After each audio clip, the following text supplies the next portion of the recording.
mindful. Mindful of the energies. Okay. What's up, dude? Agent Smith. Hello. Good evening. What's up? Oh, not much. How are you? Kicking ass, chewing bubblegum, you know. Enjoying the games. Yeah, it's been a pretty good weekend. We had, I think, the greatest number of subscribers added to the channel on Thursday. We did a push-up stream where the deal was every time you subscribe, I will do 10 push-ups, and we got 18 subscriptions or something, and multiple people upgraded their subscriptions to higher tiers, so it was very lucrative, and I never knew that that's what it would that's the edge that I needed, was I just needed to do push-ups for subscriptions, because not only do they get the emotes and stuff, but they can also make someone in the world exercise, and I think people enjoy that. Oh, very savvy of you. Yeah, I submit myself to the oceans of Twitch. Do push-ups. So, what has happened in the world this week? Well, is there any particular thing that caught your eye? Well, North Korea is just always a source of entertainment, and I think there was another couple missiles or something. It kind of blurs together at this point of like, was it last week that they shot that missile, or is it a new missile? I think they shot another missile over Japan, and the Japanese people got woke up at 7 a.m. again, which I think, yeah, it's kind of annoying. If I was Japanese, I would be very annoyed. So I would guess that the political sphere just keeps moving more and more in the kind of pro-militarization camp, because it's scary having bombs fly over your house in the morning. Yeah. Well, I think that is kind of compartmentalized in Japanese politics. I think the broader public isn't all that concerned by it, kind of in the same way that South Koreans are generally anxious about it, but not particularly anxious about it. So just kind of like what you just said, I mean, it's kind of just annoying. It's just kind of there in the background. It's more or less expected behavior at this point. So I don't know that it necessarily is a game changer in that regard. It certainly won't do anything to change Prime Minister Abe's mind about militarization, but it seems pretty clear he had very particular opinions on that even before the North Korean crisis started, a number of years ago even. The thing I noted that was interesting was that China and Russia are becoming more resistant to the idea of more sanctions on North Korea, which is kind of new. They'd previously been pretty on board with the international effort to stop North Korea's nuclear program, and so pretty much every new violation of the UN's and that international group's, the Security Council's request that North Korea stop that program has been met with further sanctions. But it seems like China and Russia in particular want to shift the emphasis away from sanctions and more to the United States to give some kind of concession to North Korea. And part of the logic behind that, I think, is that they want to focus more on the reason that North Korea wants nuclear weapons, which you could argue is a sense of insecurity, a sense of having this powerful rival that may or may not have it in, so to speak, for North Korea. Also, though, there's kind of an underlying logic, though, which is that, for one, Russia wants to kind of break the precedent of sanctions as the de facto, or rather de jure, punishment for international violations of international norms. And obviously that's partly, for one, from Russia's own recent experience with sanctions, but also a preoccupation by Russia's government and current leaders, as well as leaders in other rather autocratic countries with state sovereignty. The idea being that the international community should not violate the sovereignty of nations quite so readily, even if there is a violation of international norms. So kind of raising the bar, basically, to kind of require that, or at least moving the goalpost. China, for its part, is kind of stuck in a catch-22 where no matter what it does, it ends up with a bad outcome. I mean, if it does support crushing sanctions on North Korea, there's always that risk that the state could collapse. And having a failed state on your border is something nobody wants. But in particular China, because that could result in a unified Korea, which, as we've discussed before, would probably involve US troops stationed in a country right on China's border. They've already got one in Thailand. They don't really want another one, I don't think. But on the other hand, if they support North Korea, well, for one, that would legitimize North Korea's nuclear program, and even China and the Chinese leaders are not particularly comfortable with the idea of North Korean leaders with access to nuclear weapons. Yeah. More to the point, it kind of puts at risk this broader agenda that the Chinese government has, which is to establish Chinese hegemony in the region, to establish China as the regional hegemon in the East Asia region. And because North Korea is perceived as such a security threat by countries like Korea, Japan, and to a lesser degree other countries in the region, other countries that are suspicious of China's rise and want to create some kind of break there or some kind of alliance that could act as a counterweight, North Korea kind of gives them a common frame of reference. It gives them something to kind of get together and talk about without explicitly stating that actually we're talking about China, but instead we're going to pretend to talk about North Korea when really the subtext is, some kind of agreement regarding China. So propping up North Korea just feeds that paranoia on the part of the region and undermines its position as a potential regional hegemon. It also, in turn, bolsters the U.S. role in the region as guarantor of security, since the United States is still, at this point, is the most powerful military force in the region. So, some interesting developments there as far as the shifting diplomatic position of China and Russia. China, it's unclear whether China will necessarily go full-throated pro or anti-North Korea. They seem to be kind of towing the line, sitting on the fence, so to speak, as we say here in the United States, kind of not choosing either position and not really committing to anything. That's, I was talking a bit with PactFact last week about a political risk aversion in Chinese political culture. So, kind of equivocating and not committing to any particular issue openly. That's a very common characteristic in a politically averse political culture like China. And since there aren't any good options for them, that's especially the case here. What was the word Russia, for it? Was your Guangxi in China that you're kind of looking out for? Guangxi, yeah, networking, your social network. Yeah, the Chinese have Guangxi is very important to Chinese political culture because there is very little rule of law in China on account of the supremacy of the Communist Party of China. The party puts itself above the state.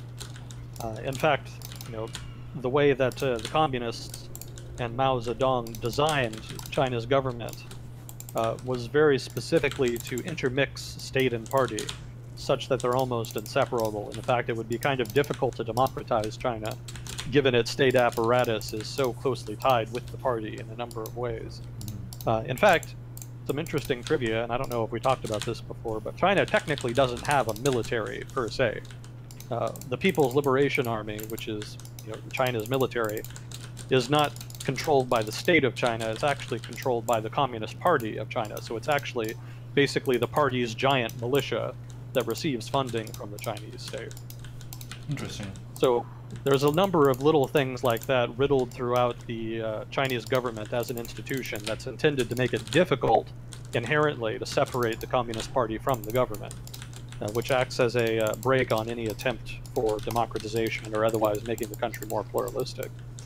But as far as the importance of Guangxi in the political culture, that just comes down to the sort of state of nature that exists in Chinese politics, where people are all competing with each other without any certainty. There's no clear rules or necessarily solid, commonly held expectations about what actions will end in what outcome. It could very easily be that you inadvertently piss off somebody with a lot more powerful than you or a much more powerful network, and then you end up losing your job. And even worse, you could be arrested or disappeared or some such.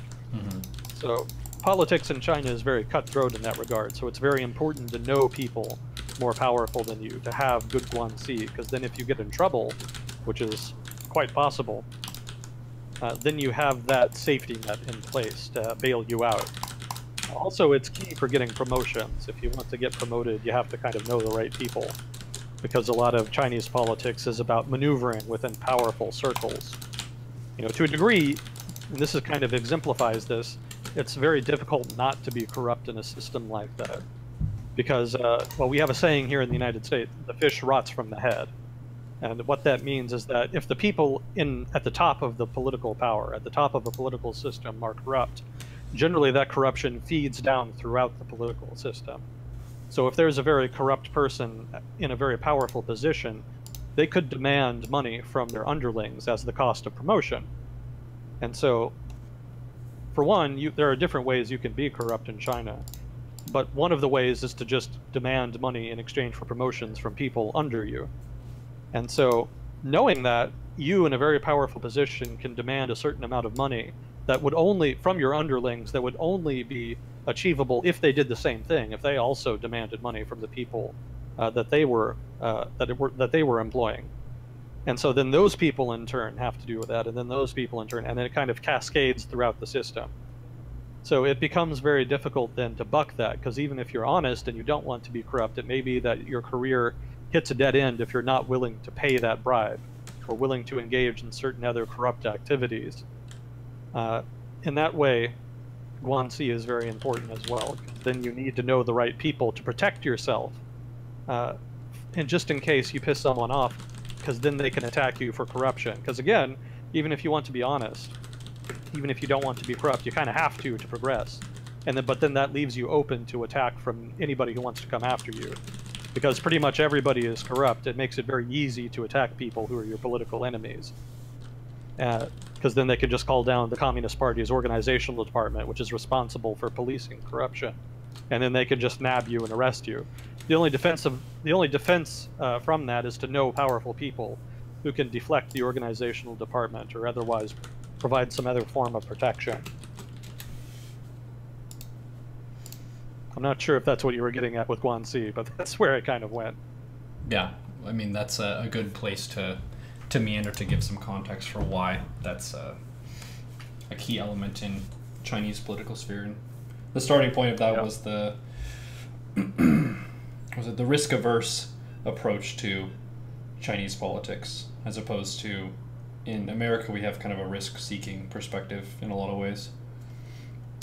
Yeah, we do. It's partly that has to do with just American culture being more sort of open and boisterous, being, we kind of have a gambler's culture here where you take a lot of risks, you just kind of do things. That's one of the reasons the U.S. economy is so strong, is because there's a strong risk tolerance in society. For example, one of the big advantages American entrepreneurs have is that people who finance startup companies, people, banks and venture capital, what have you, they're not necessarily put off by a business failure.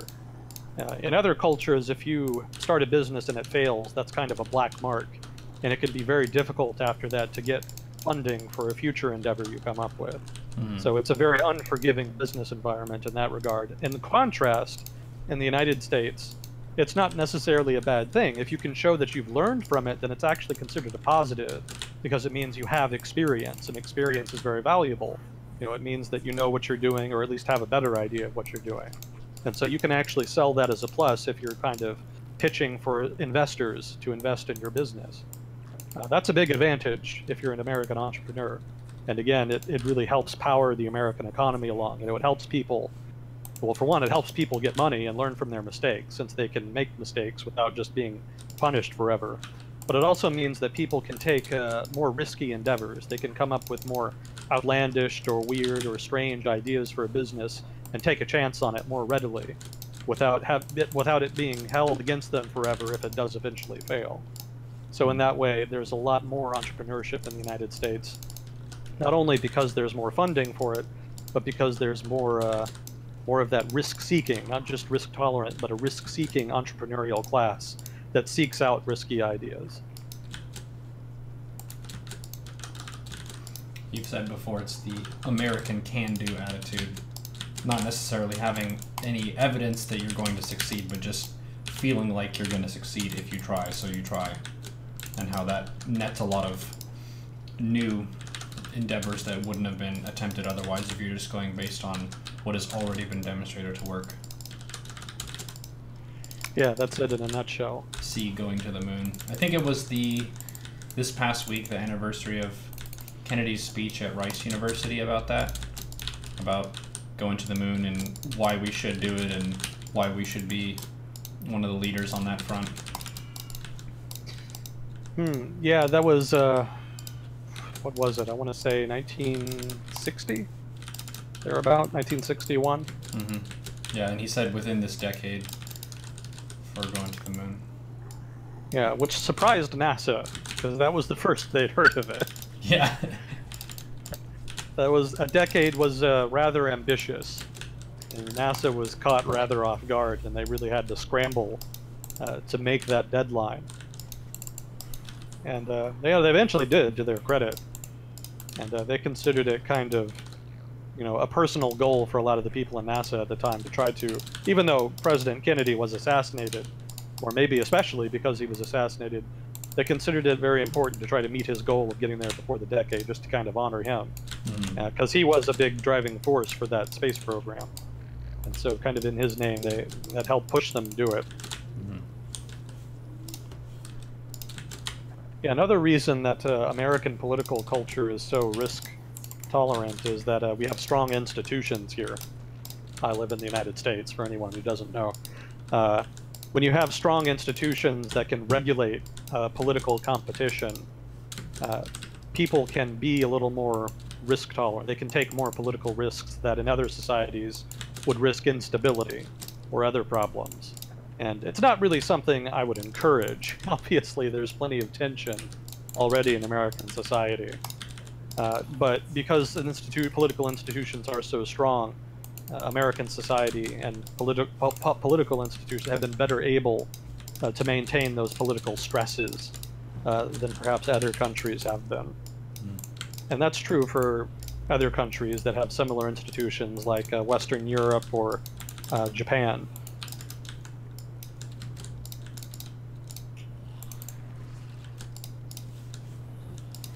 So I think we did get a question. Why have the UK/France been the target of so many terrorist attacks as of late? Why is ISIS targeting these areas?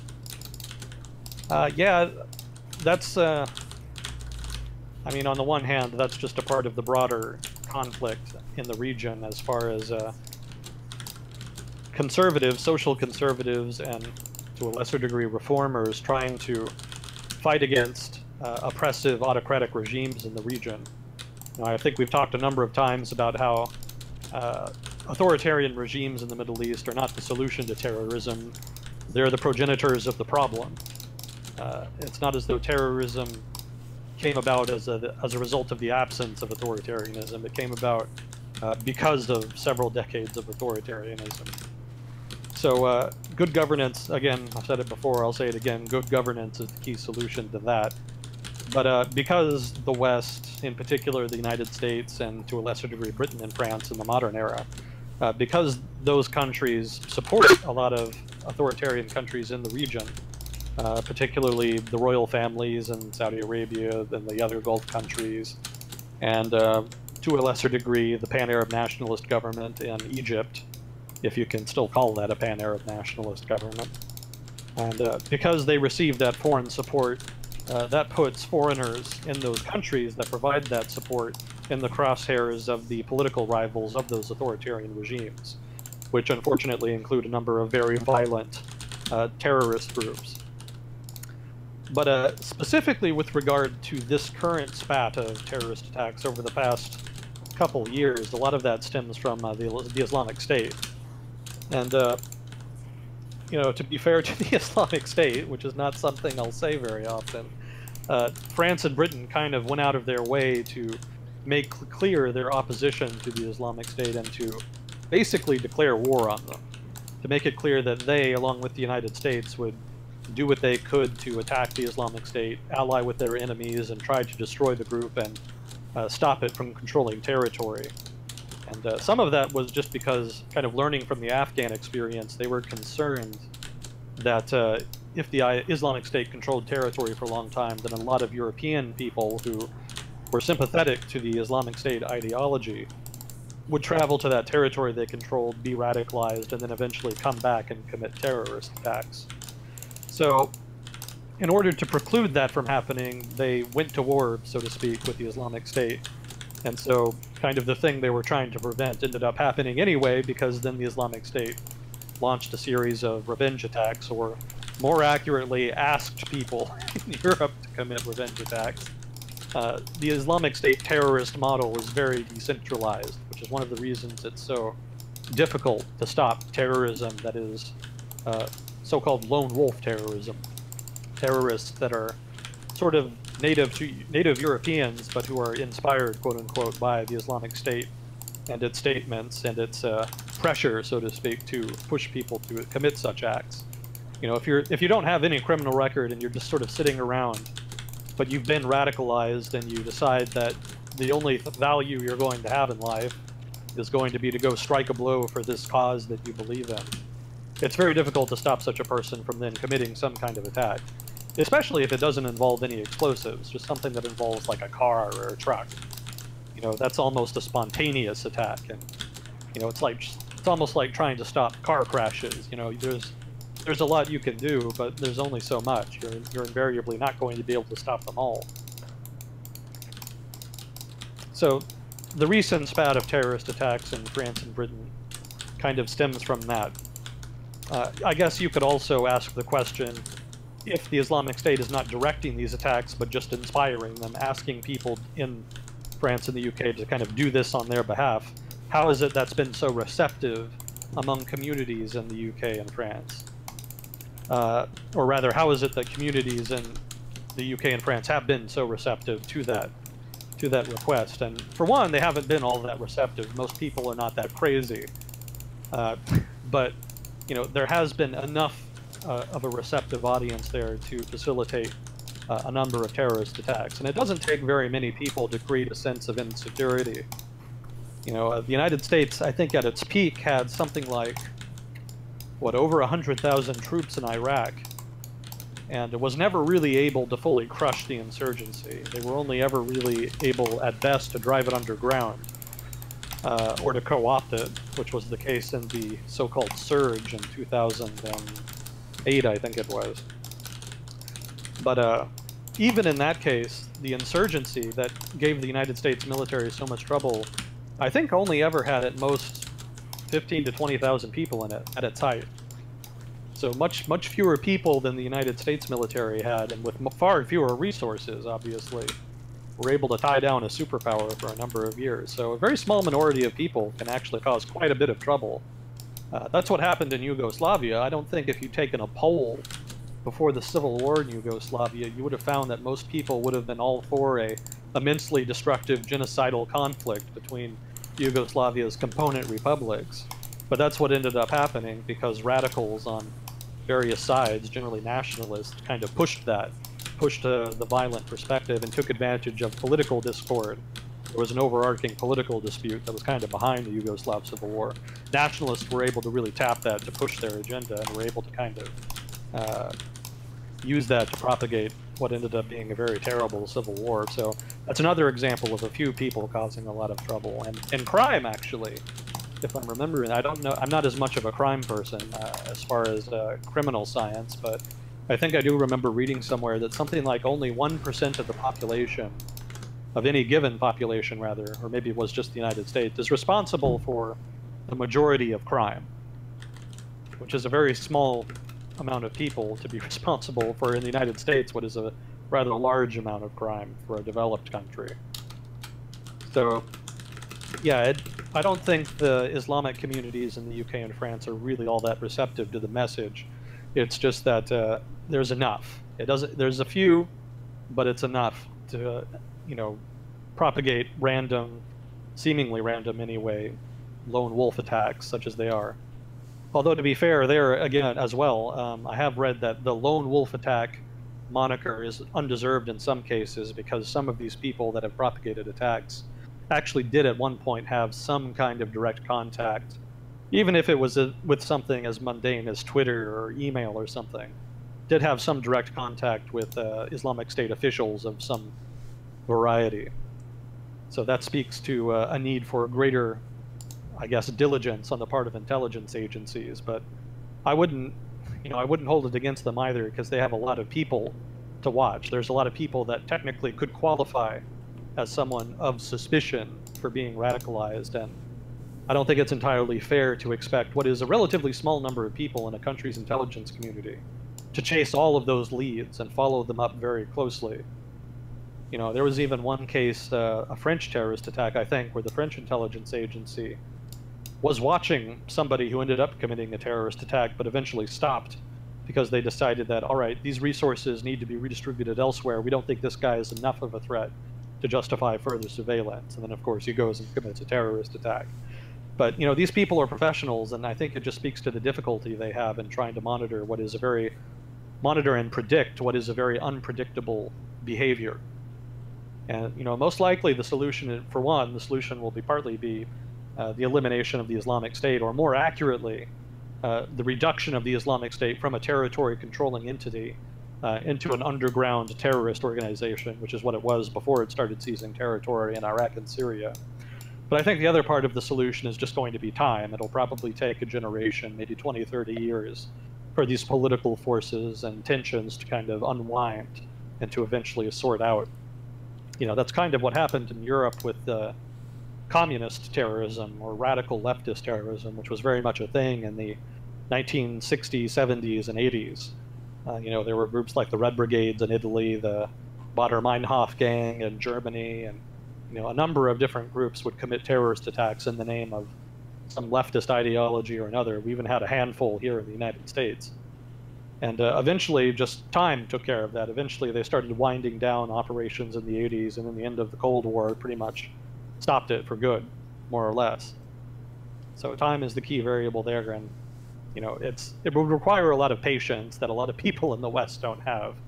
People in Western culture, and especially the United States, are not really known for their cultural predisposition to patience. It's very much an individualistic culture that focuses on the individual's lifetime and what can be achieved in that.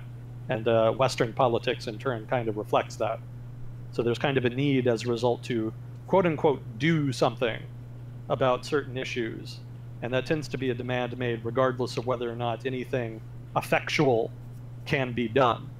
Rather, politicians who receive that demand and don't have anything really good to respond with policy-wise will still face the imperative on the part of the electorate to do something, and so they'll just do any damn thing, which can end up being very self-defeating or very wasteful of resources. But that's just where the political culture is in the West. Yeah, one of the things that we keep talking about is norms changing, and how that's really the most stable and solid driving force for change in a given region. And in the West, we have quite different norms from the East, and then we're talking about norms in the Middle East and how those have to evolve over time. I have the map here of Iraq, Syria, and Turkey, and I just kind of put that up as a reference for the neighborhood of where ISIS is, but I noticed there's a town called Batman in Turkey, and it just caught my eye. It's kind of just north of the Syria-Iraq intersection. If you go directly up from Qaim, I think that's how you say it. But it seems like the ISIS territory has gradually been decreasing over time, like with the Kurdish fighters and that sort of thing. Yeah, Batman had very little to do with that, unfortunately, but it were so. But yes. Yes, the ISIS territory has been steadily reduced over time, pretty consistently for the past year or two. The United States, partly the United States anyway, in conjunction with Russia and regional powers, has been able to kind of reach a kind of understanding on the part of the major actors in the Syrian civil war that the Islamic State is the greater threat and that everybody should more or less focus on reducing them, the territory they controlled, and eventually removing them as a major player. That's almost complete. It's taken a lot longer than I thought it would, but yeah, they're getting there, and it's not really clear what will happen once the Islamic State has either been lost all of its territory or significantly reduced, because there has been no peace agreement between Syrian rebel groups and the Syrian government, and similarly there are issues between the Kurdish autonomous region in Iraq and the central authority in Baghdad. So there are real questions about what happens once this common unifying enemy is removed from the regional equation. It could be that it precipitates a much larger, possibly, regional conflict between the major players involved.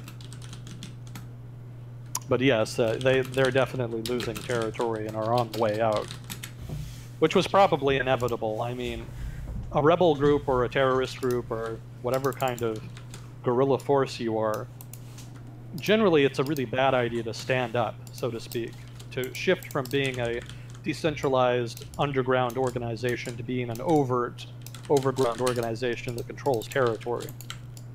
Because that then puts you out in the open in a position where you have to fight on more or less even terms with generally state-controlled armies that are much, much more powerful and better resourced than you. Yeah. So the Islamic State, the reason that it expanded so much and so quickly, a lot of it just had to do with a lack of defense. You know, the Syrian army was in retreat all across that region of eastern Syria where IS advanced, so it was no great challenge to just move into empty, undefended areas and claim them on the part of the Islamic State. Similarly, the Iraqi army, which had been, you know, providing security in northern Iraq and the Sunni parts of Iraq, was mostly filled out with Shia people from the south of Iraq. In other words, people from outside of that Sunni region.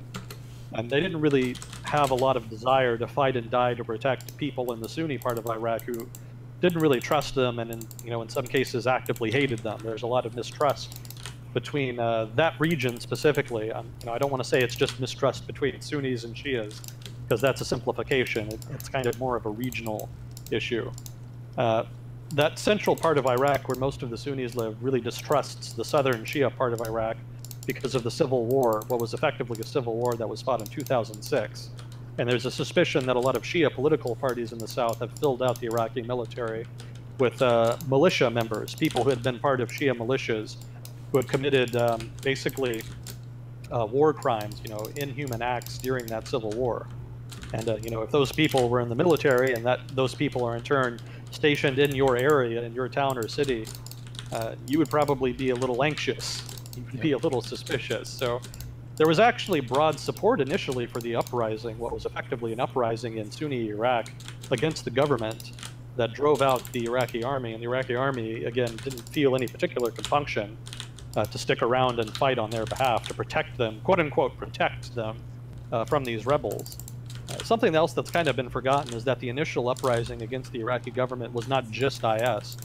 It was actually a collaboration between Islamic State and some former officers of Saddam Hussein's army who had probably been involved in the insurgency when the United States was still predominant in Iraq.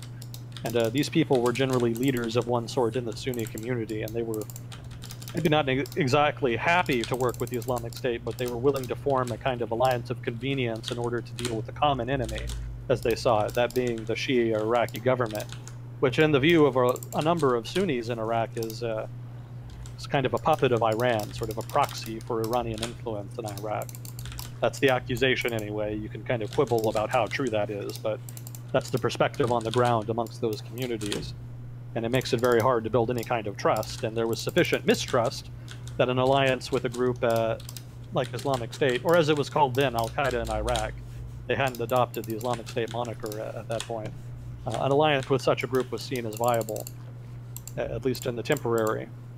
The alliance ended up breaking down as the Islamic State kind of formed itself into what we now call the Islamic State, and ended up being very, unsurprisingly, very authoritarian and intolerant, and marginalized their former allies, whom eventually turned against them.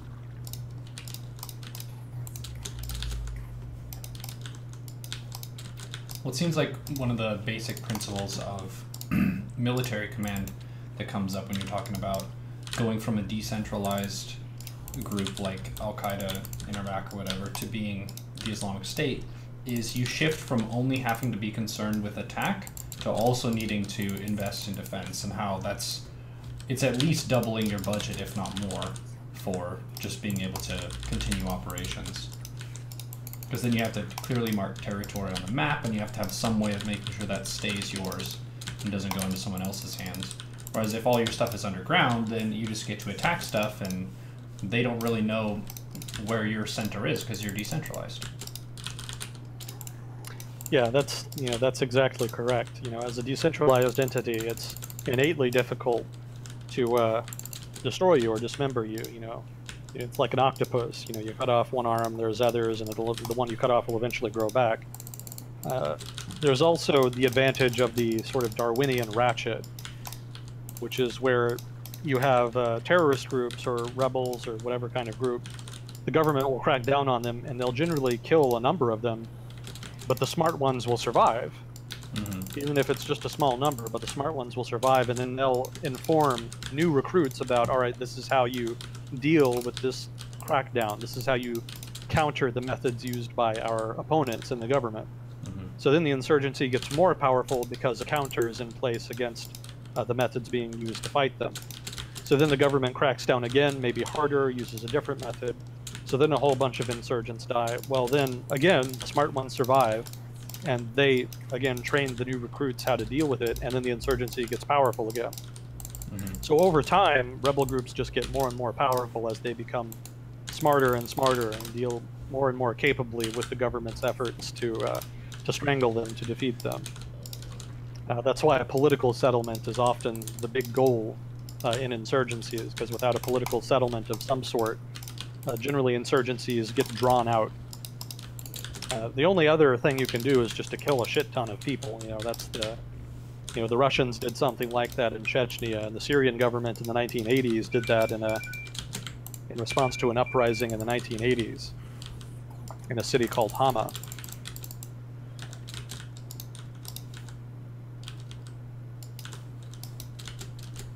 Oh, sorry, just a minute. Somebody's trying to call me. Hello?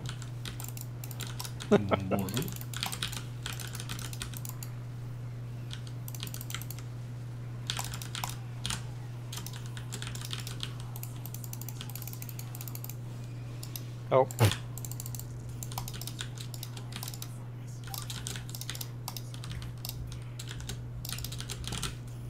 I got put onto some list where they kept trying to sell me little monitor things for really old people who are going to fall over and stuff.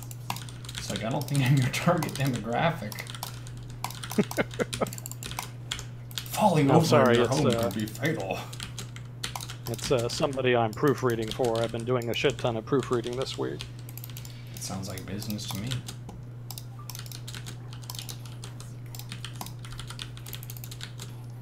So anyway, yeah, decentralized organizations. Yeah, the big advantage, the Darwinian, for one, the Darwinian advantage, the Darwinian ratchet, rather, gives you an advantage, because as a decentralized organization, there's no one group or component you can destroy that will just wipe out the rebel group. And that's more advantageous, even more advantageous if you're an extremely decentralized organization like Al-Qaeda is or was, in which case, or like Islamic State kind of does with its terrorist strategy. You just kind of inspire people. You kind of create a playbook for people to use to kind of almost act as entrepreneurs, a kind of startup terrorist activity where you just are inspired by them and use their playbook to conduct your own operations without any direct ties. Yeah, exactly. As a way to kind of conduct operations without any direct ties to the central organization. It's very difficult to counter, especially if you're in intelligence and you're trying to kind of find connections and find out, who's in these networks. If there are no connections between important nodes in the network, it becomes significantly more difficult to do.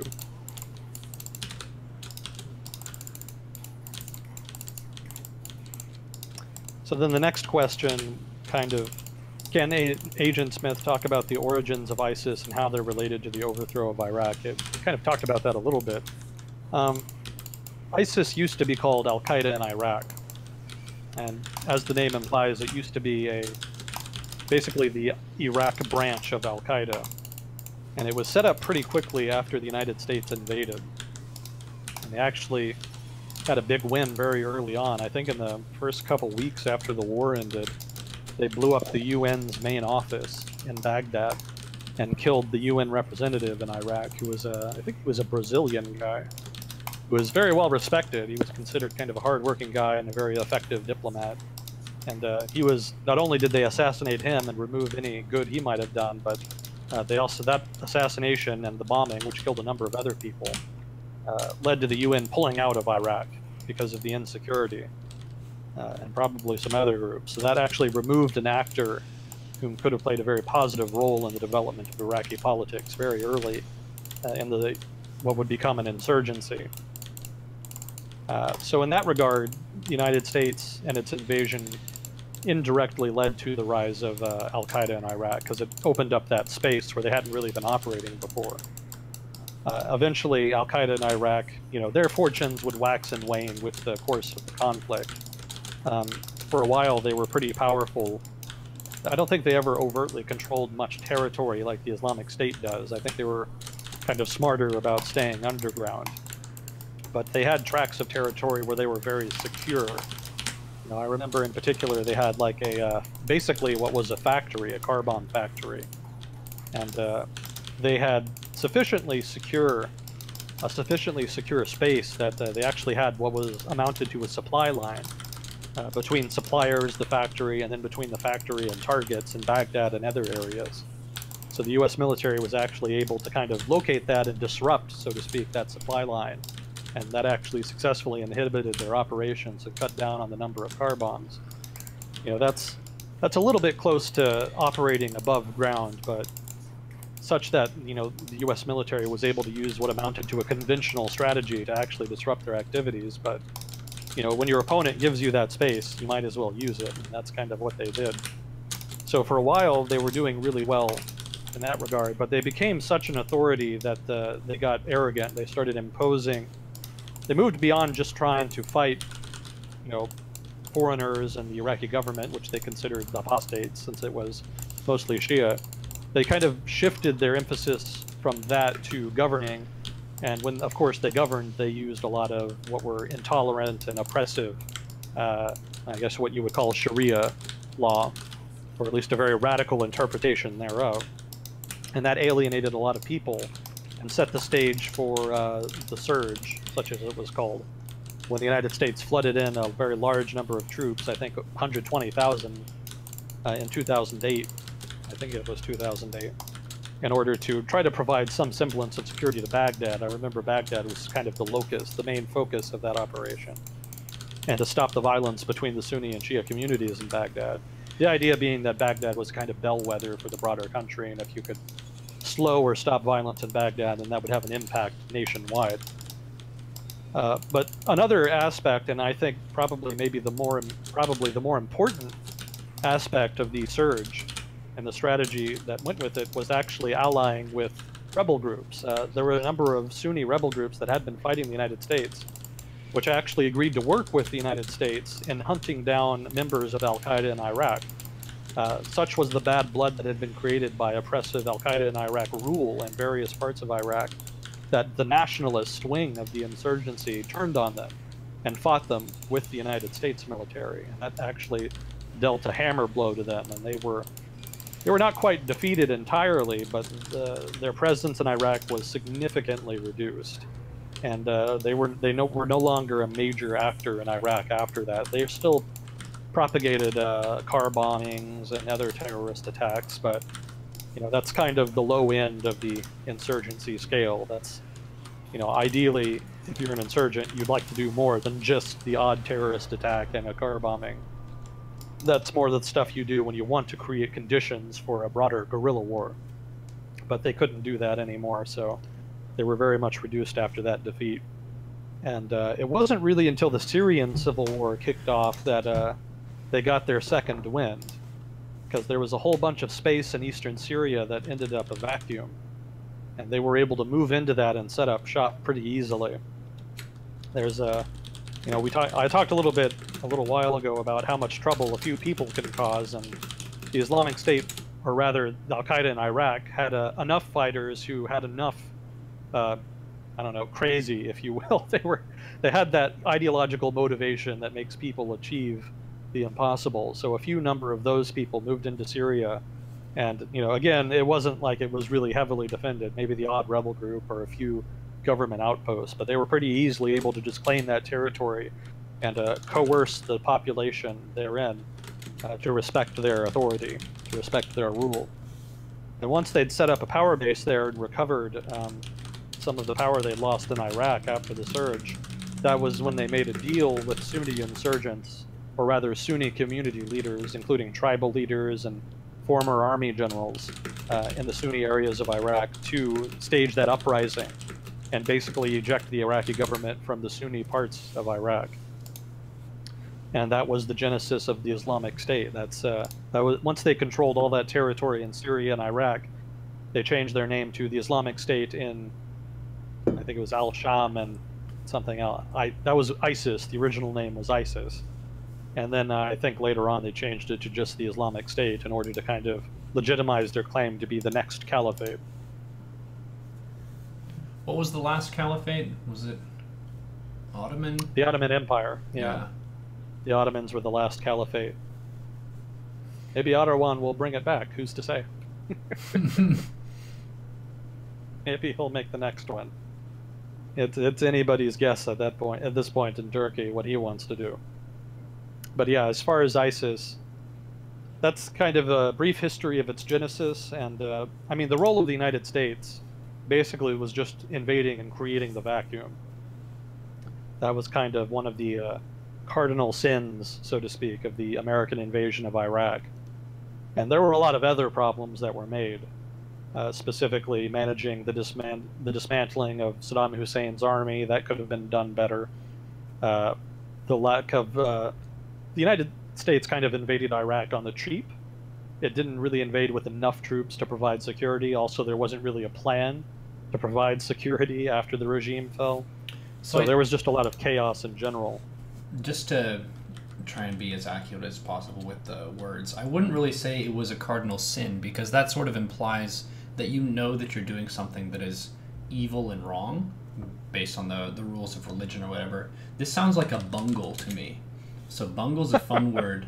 To carry out a task clumsily or incompetently, leading to a failure or an unsatisfactory outcome. I think the U.S. bungled the situation in Iraq really hard.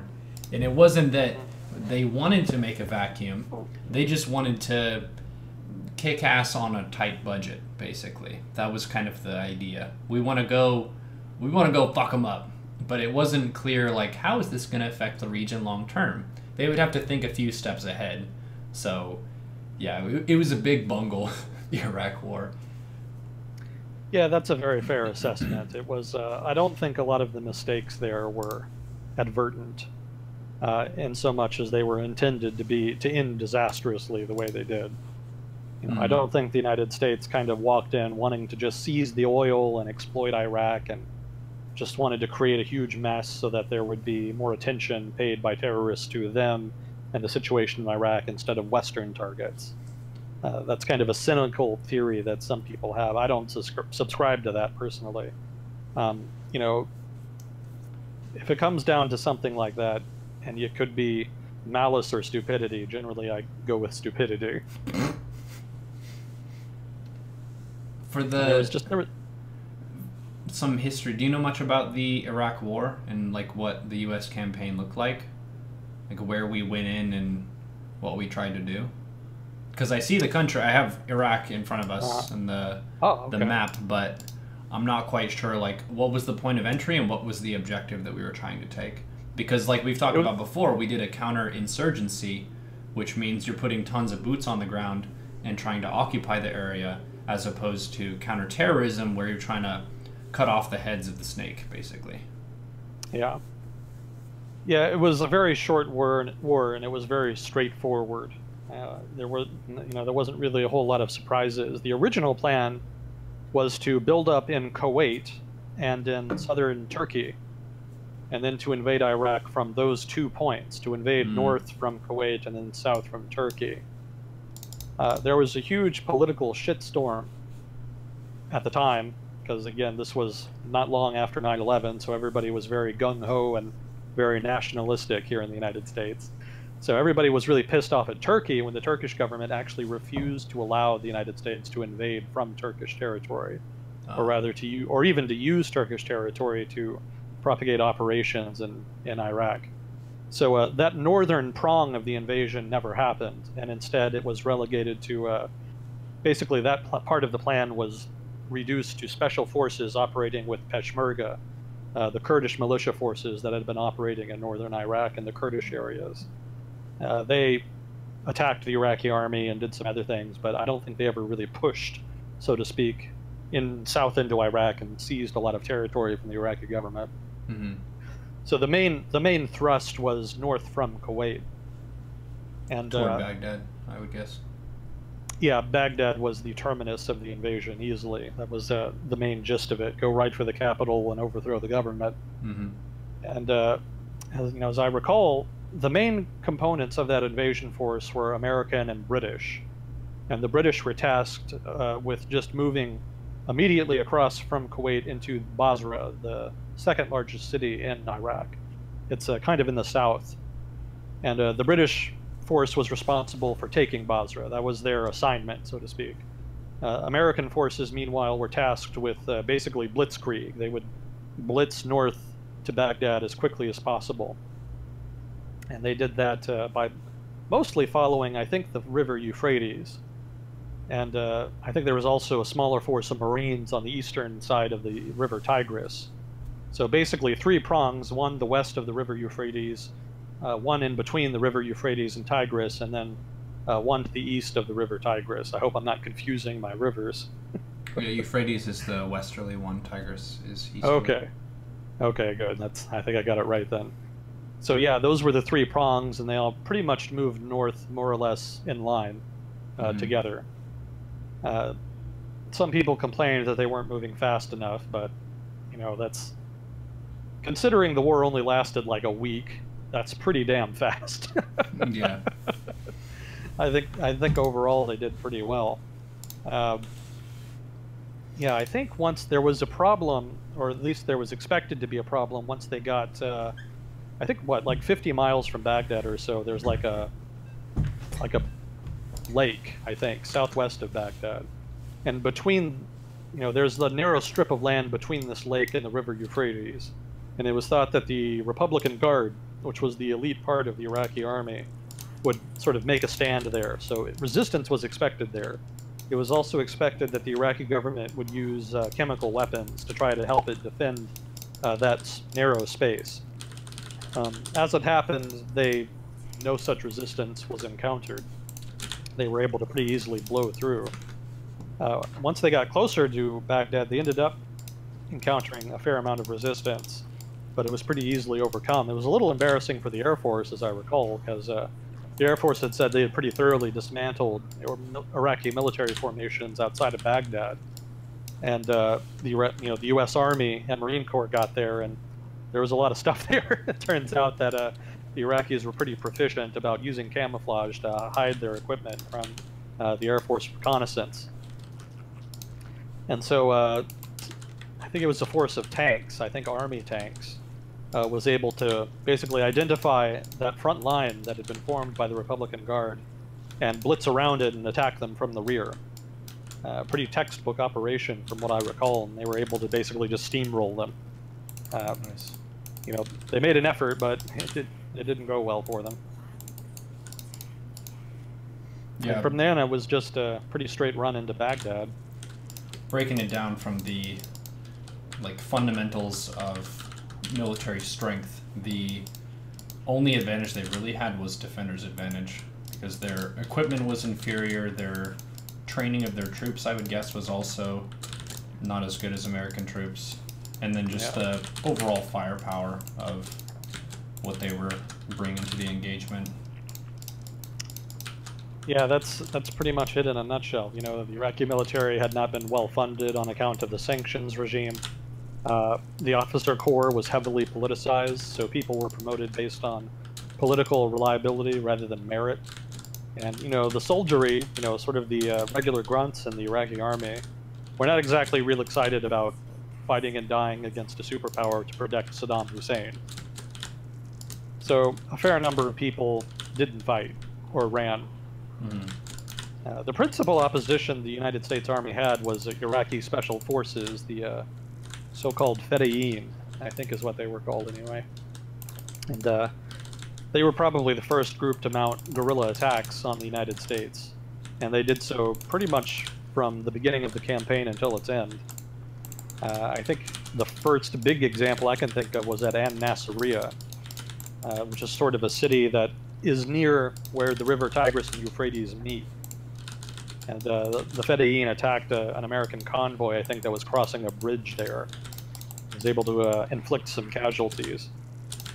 But overall, I don't think there were very many coalition casualties, and the Fedayeen did most of the damage despite being, again, referring back to an earlier conversation, despite being a very small group, was able to do most of the damage. The Iraqi army itself either didn't fight, either ran, or was summarily crushed, either by air power or by superior land power.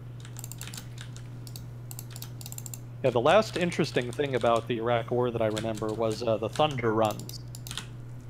It was expected there would be a big battle of Baghdad, kind of a battle of Stalingrad in Baghdad. And so everybody was kind of concerned about that, because Baghdad's obviously a very large city. And so when the coalition got to the boundary of Baghdad, got to the outskirts of Baghdad, they decided to send a message to the fighters in Baghdad by just having some tanks, not a whole lot, just a couple, just drive right through downtown Baghdad. They drove through the city, downtown, and then drove back out. And they were basically under constant fire the whole way. They, the Iraqis threw everything they had at these tanks. But, these are big M1 Abrams tanks that are designed to handle, munitions a lot more powerful than anything the Iraqis had available at that time, especially at that point, at that late stage of the conflict. And so these tanks actually were able to come back. They were not unmarked. They were covered from end to end and, battle scars, dents, pings, what have you.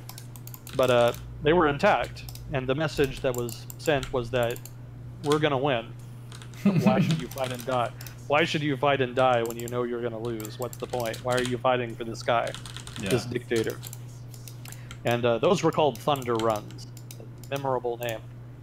And they more or less had the desired effect. There ended up being no significant Battle of Baghdad, as was expected. The city was more or less taken with relatively little violence. Most of the violence came with the looting that occurred in the immediate aftermath of the government's downfall.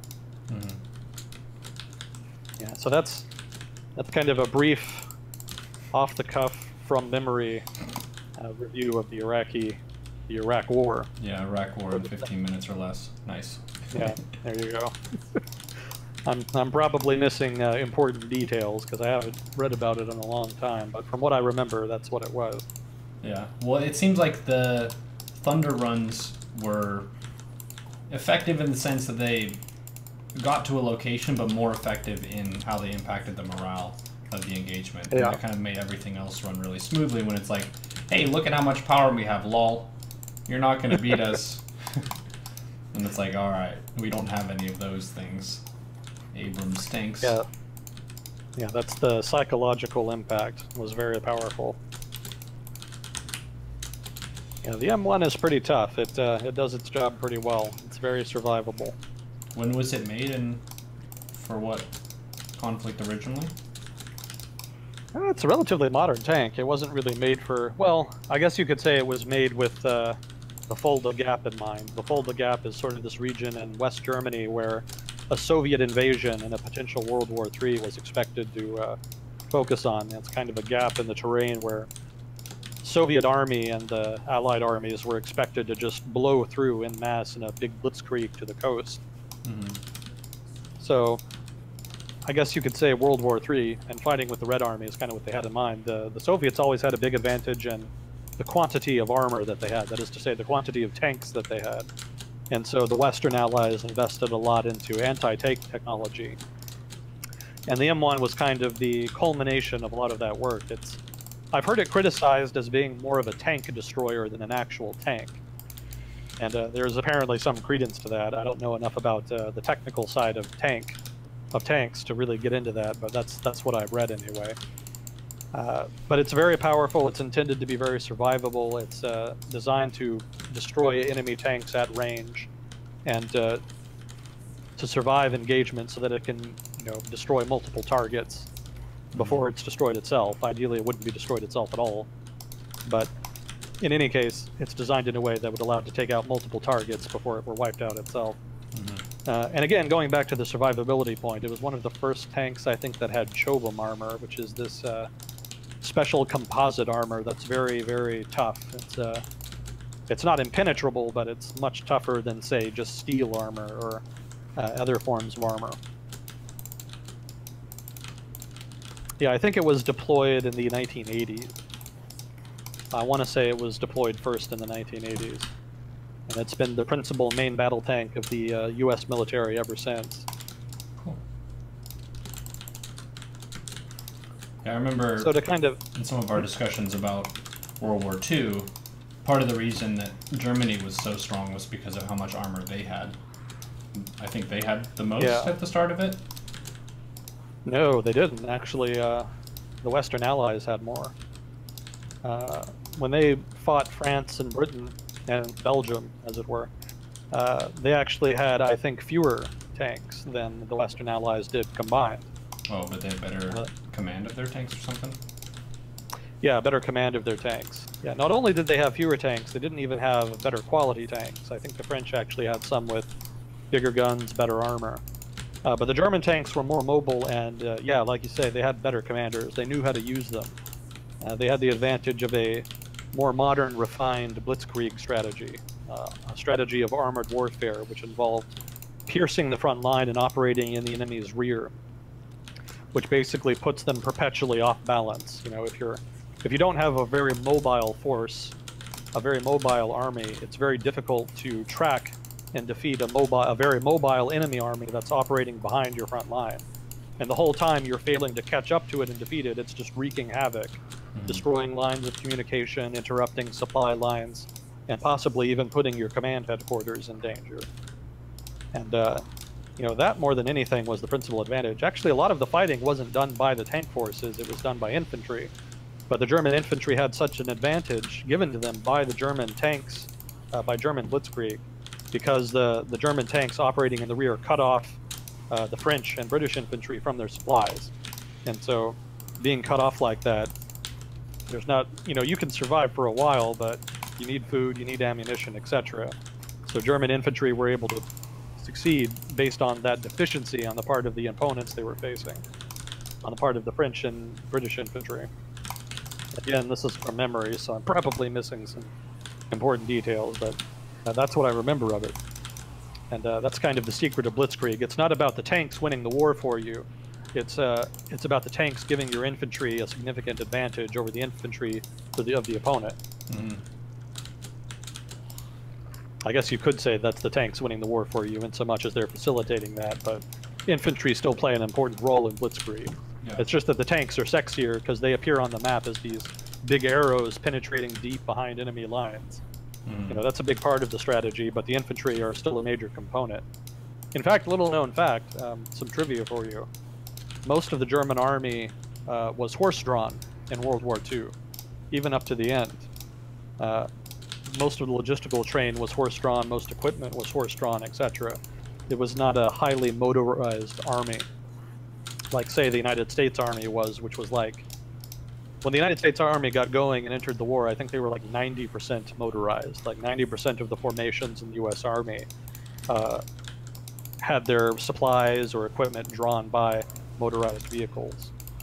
But the Germans, in contrast, which have this reputation, or had this reputation in the war as being this highly motorized tank force, this unbeatable tank army, actually didn't have that many trucks and automated vehicles. It was more just the Panzer armies, the tank armies, that kind of monopolized most of those. Most of the rest of the German military, the army, the bulk of the army, still used horses to transport equipment and supplies.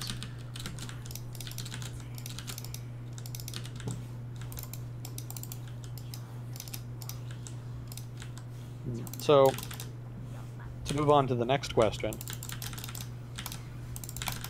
Well, actually, to tie back into the previous question a little bit, when the United States invaded Iraq, there was just no plan. There was just a lot of assumptions made on the part of the United States government, specifically the Bush administration. They had assumed that the post-war cleanup would be very straightforward and simple. That order would, after the government fell, after the Baghdad government fell, that order would be restored pretty quickly, and that local governments would kind of restore order and take charge of their communities, and that a short transition period of maybe like a year would follow, in which power would be handed over to an Iraqi government. An election, elections were expected to be held in like 6 months or maybe a bit longer, and power handed over, and U.S. troops would evacuate pretty quickly. The idea that the United States would stay and fight a long counterinsurgency over a period of 6-7 years, nobody thought that would happen. Well, nobody in the Bush administration, or if there were people in the Bush administration, they didn't win the day. They didn't win that argument, obviously. It was just thought that once Saddam Hussein's government would gone, it would be pretty quick and easy to establish a new government and then get out. And that would be the end of it. And that was pretty rosy ideological thinking on the part of a lot of the pertinent players in the Bush administration. And that's just what happens when you let ideologues do your planning for you. There's a lot more unbased assumptions than there are reasoning from experience, which is preferable when planning such a large operation.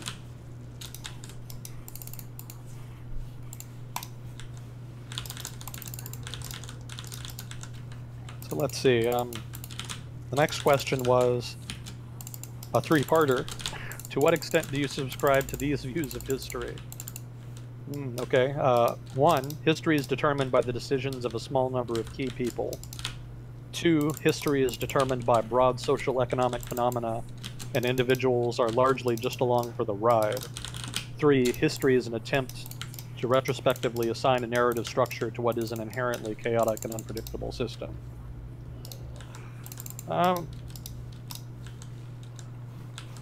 Maybe taking it one at a time and kind of giving some thoughts on each.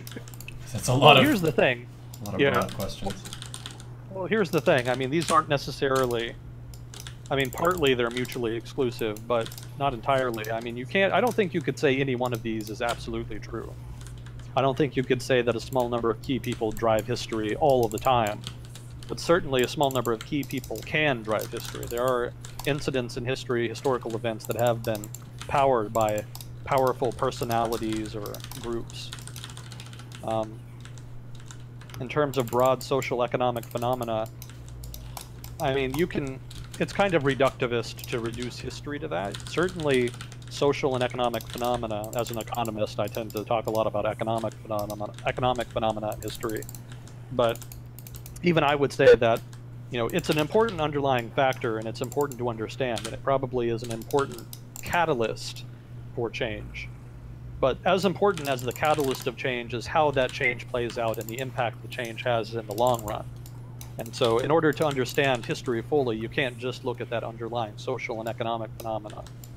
You do have to look at broader implications, because how a given stimuli affects a given society or economy or body politic is in part a function of people, is in part a function of society, law, tradition, of history itself, even pre-existing history. So there's a lot of complex factors that go in just beyond just general economic and social trends.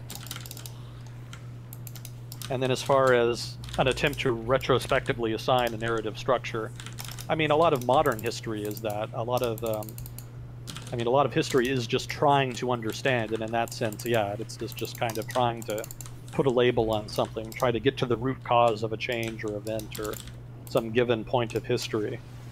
So yeah, that's kind of inherent to history, but I don't think it's the only thing. I mean, certainly, again, all of these have merit. You could easily study society from any one of these perspectives and end up with some insight into a historical event.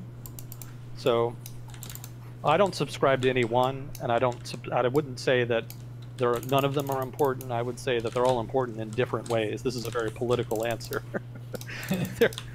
They're all important in different ways. And if you want a complete vision of history or a given historical event, you kind of have to do all of them to a degree. I mean, well, except for maybe number 3, because again, that kind of encompasses the other 2 to a degree.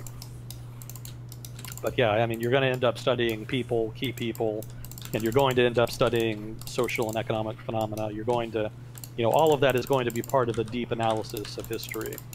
So, I mean, I guess that's the view I subscribe to there in that sense. Make of that what you will. I'm not a historian, so my opinion doesn't necessarily hold much weight or validity in that sense. I could very easily be wrong in that. Somebody more versed in historiography could perhaps instruct me on my failings in this regard. But that's my opinion. That is my subscription, so to speak.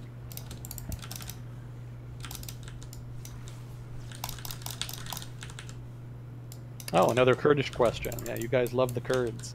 Yeah. Speaking of Kurds, what is his take on the independence referendum? Yeah, we've talked a bit about this before. Well, we've talked about Kurdish independence before, not necessarily about the referendum itself. And actually, I had this in my notes. This is one of the things I had notes to talk about. See if I can find it real quick. I had it as constitutional crisis. Yeah. So the referendum presents a potential constitutional crisis in Iraq because, you know, the Kurds obviously are gung-ho for it, or at least the Kurdish political parties in control of the autonomous Kurdish region in Iraq are all for it. But the Baghdad government, the central authority, the national government in Iraq, is very much opposed to it. They're very much hell-bent on... Well, they haven't made it clear that they're hell-bent on stopping the referendum, but they've issued a lot of sort of vague, veiled threats about it.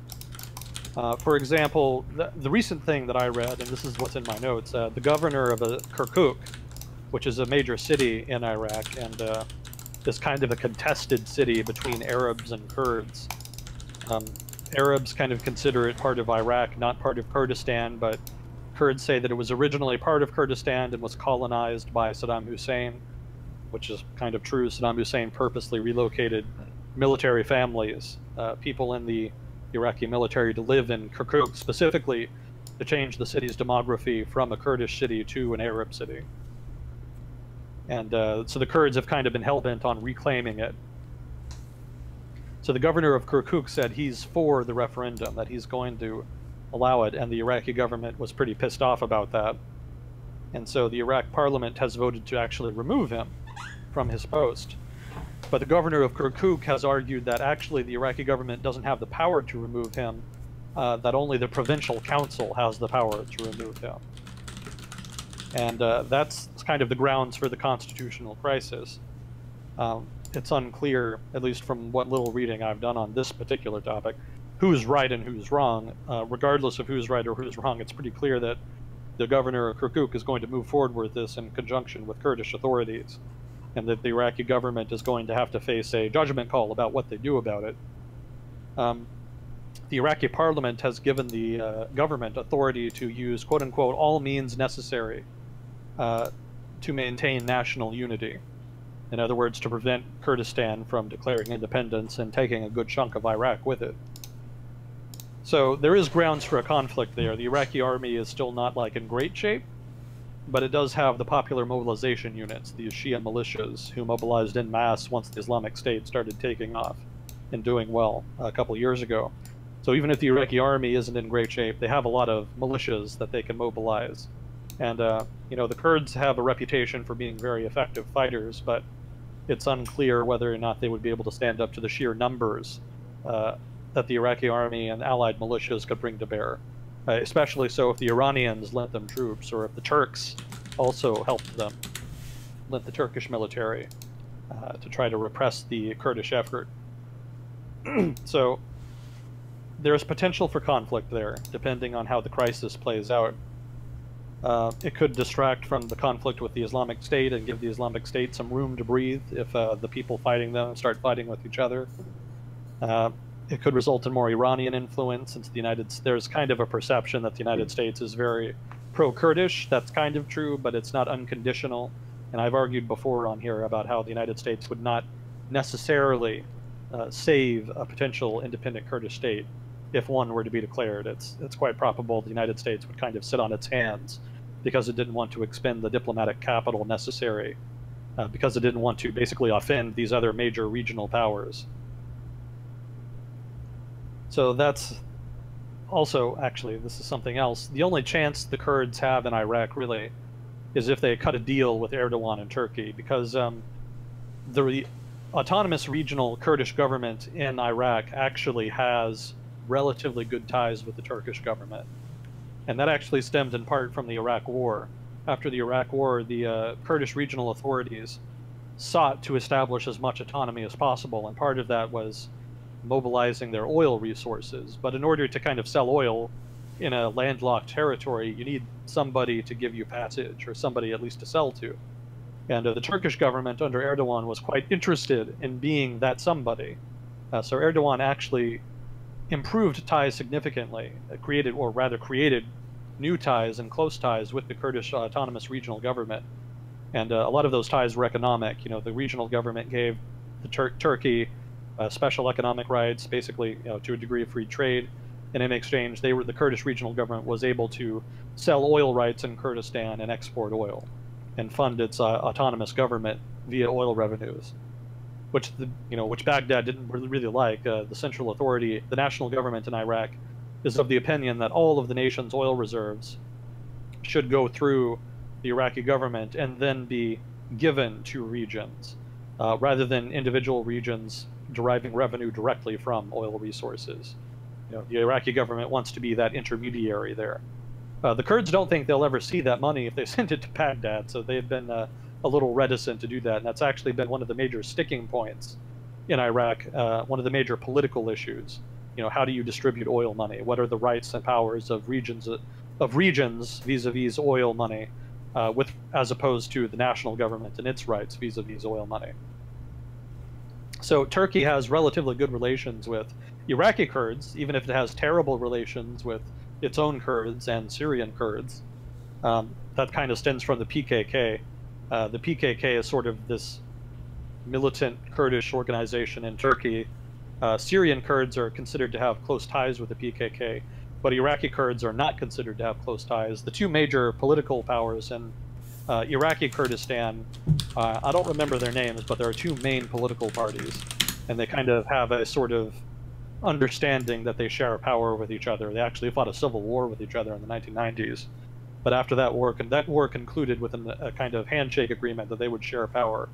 And so those two Kurdish political parties have relatively good relations with Turkey, and if Turkey could be given enough incentives by those political parties, it's possible, maybe not likely, but possible, that Turkey would agree to be the kind of protector of Iraqi Kurdistan if it decided to hold the referendum and faced a violent reprisal from the Iraqi government. And it could also protect them if they just decide to declare independence outright. So I have the map here of northern Iraq, and there's a dotted area in the north of Iraq. Is that the autonomous region that you're talking about? It's kind of a dotted area? Yeah, north of the Tigris, there's a dotted line right at this northernmost region of Iraq, right next to Turkey. Some cities within it: Zakho, Durkarajam, Mangesh. Is it all up here? Is that what we're talking about for the Iraqi Kurdish autonomous area? Yeah, that is a predominantly Kurdish area, but I don't know why the line is dotted like that. That could be the delimiter for the autonomous Kurdish regional government. But I'd have to look because it's been a while since I've studied this, so I couldn't tell you off the top of my head. But yeah, that could be it. I think oh hell, what was it? Erbil is the capital of Iraqi Kurdistan. So that should be a point of reference for just where it's located.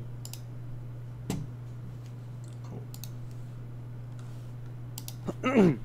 So there's potential for conflict there. If the Turks agree to help out the Kurds in Iraq, that could make it possible for an independent Kurdistan coming out of the autonomous regional government in Iraq, the Kurds' autonomous regional government. But that's relatively unlikely. I don't know that the Turks really would have enough incentive to do that, and they would probably be more concerned about the PKK and the potential an independent Kurdish state could have in terms of inspiring the PKK. Also, I think the Turks would probably favor good relations with Baghdad over just good relations with Iraqi Kurdistan. They would probably prefer the status quo, where Iraqi territorial integrity is respected, so that they can have good relations with both Iraqi Kurdistan and the Baghdad central government, and benefit from good ties to both, rather than just having good ties to Iraqi Kurdistan and ruined ties to the rest of Iraq. So we'll see how it plays out. It just depends on kind of what Baghdad wants to do and how far they want to go to try to stop the referendum. I don't know that they'll be able to stop it at this point. The Iraqi military is a little tied up with IS at the moment. But the response to the referendum's outcome, which will probably be for independence, the proof will be in that. If the Iraqi government responds violently to that, that could precipitate a conflict. On the other hand, if the Iraqi Kurds are more restrained in their response to a pro-independence result to the referendum, if they don't immediately declare independence or something like that, if they just try to use it as negotiating leverage, that could temper attitudes in Baghdad and prevent a conflict. That could just lead to renewed negotiations about how oil money is distributed. And so long as that stayed civil, that wouldn't lead to a conflict, and that wouldn't necessarily be bad.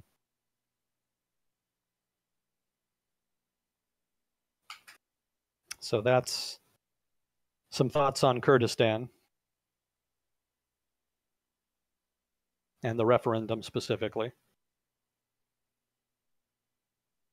Let's see. So then the next one was, how is the outsourcing of military operations and quote-unquote security contracts to private companies like Blackwater going since the Iraq War?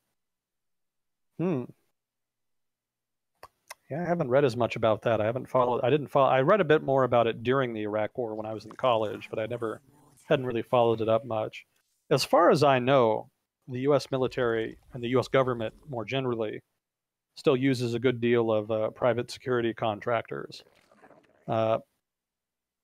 Probably a fair amount in a place like present-day Syria, and maybe to a lesser degree Iraq. I think in Iraq the ties with the government are more via conventional, so to speak, ties.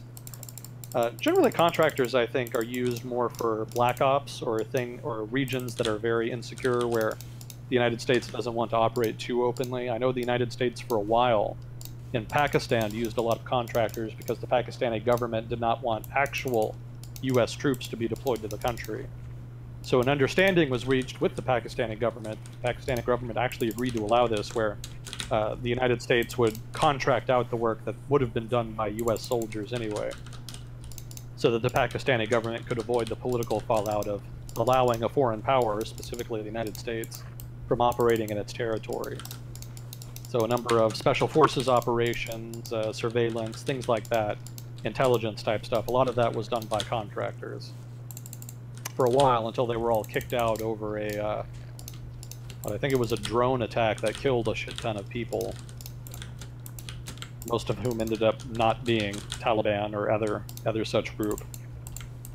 So the Pakistani government stopped all operations, or froze all operations anyway at that point. And I don't think, maybe I'm wrong, but I don't think American operations in Pakistan have reached the same level or tempo since then. And that may have been as long ago as 10 years ago. I don't remember exactly when it happened, but that was a pretty significant breakdown in relations, and they've never quite completely recovered. Part of the problem is that it was kind of revealed around the same time, or maybe it was that same incident, that the Pakistanis were tacitly working with the United States to fight radicals in Pakistan. That pissed off a good chunk of the public, since most people, the government had said that the United States was operating in Pakistan illegally, that the drone strikes were illegal, and that the drone strikes were not really allowed. And then it kind of came out that, oh yeah, actually they were totally okay with it and were working with the United States to some degree. So there was massive political fallout in Pakistan from that. And as a result, the Pakistani government hasn't been able to afford the political cost of re-engaging with the United States on operations in its northwest, where most of the Taliban activity happens. It's also a fair amount in Balochistan, but nobody talks about Balochistan.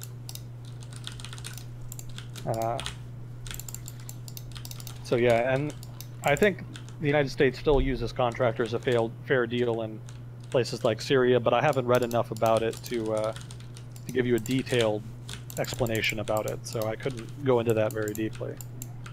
I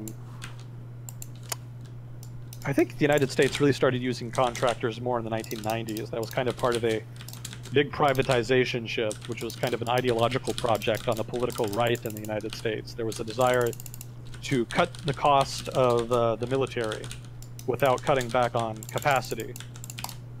You know, I talked a little bit before about how the United States invaded Iraq on the cheap. This is actually kind of part of that. One of the big goals of the Bush administration was to make the military more efficient and to pare it down, to reduce the costs of the military. Because the military is considered very, very efficient in the United States by people on both left and right. There's no real accounting practices there, or at least what would be considered standard accounting practices. And there's a lot of bureaucracy in the military. So the military does a lot of things that could use reform that are not particularly done very well. And so obviously different ideologies differ on how to solve that, but on the part of the right, they thought it would be better to privatize chunks of the military. The idea being that privatized entities would be more efficient and cost effective than having everything be done by the military, effectively by the state. And so there was a big shift in that direction for a while. I think it wasn't really until Iraq and Afghanistan, maybe more Afghanistan, that contractors as de facto special forces units started to be used. I mean, obviously, contractors have almost always been used as to provide security, so I don't think that's really new or all that innovative per se. Maybe somebody more familiar with the subject can correct me on that, but contractors as guards aren't really that new. But contractors acting on behest of a state or being paid for by a state to act as advisors or actors in another state's conflict, that is relatively new. And again, that kind of stems from that desire to do things more cost effectively. To kind of go into that Iraq invasion aspect more, Donald Rumsfeld, whom you may remember as the Secretary of Defense in the early Bush administration, and for the duration of the Iraq War, his big project was to kind of crack down on the military bureaucracy and make it more efficient. The trouble was, you can't really invade and occupy a country with a small number of troops. So there was kind of a conflict there. His agenda was to make the military smaller but more cost-effective. But he had this operation in the wings that would require a very large military. And so I think there was kind of a predisposition, a bias on the part of Rumsfeld and some of his people in the Defense Department to try to continue that project, to make the military smaller, and then try to rationalize invading Iraq and occupying it with a very small military by saying, yeah, it's a vast undertaking to occupy a country, but we can do it because of all these changes we've made to make the military more effective. Which might be true in a conventional conflict, but in an unconventional conflict, like a counterinsurgency, there's no substitute for numbers. So there was an innate contradiction there that kind of blew up in their faces. And part of that was that ideological desire to privatize and make the military smaller and more efficient in that regard. So that ties into the Iraq War conversation a bit.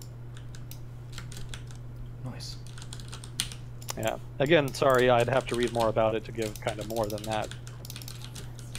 Yeah, especially since he says since the Iraq War, so after the Iraq War, I'd have to read a lot more about it, so I can't really directly answer that. Let's see, what do I think about the long-term outlook for quote-unquote traditional tax havens, particularly in reference to growing adoption of blockchain/public ledger-based record keeping?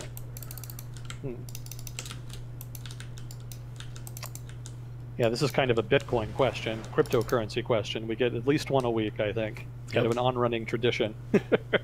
We need to know.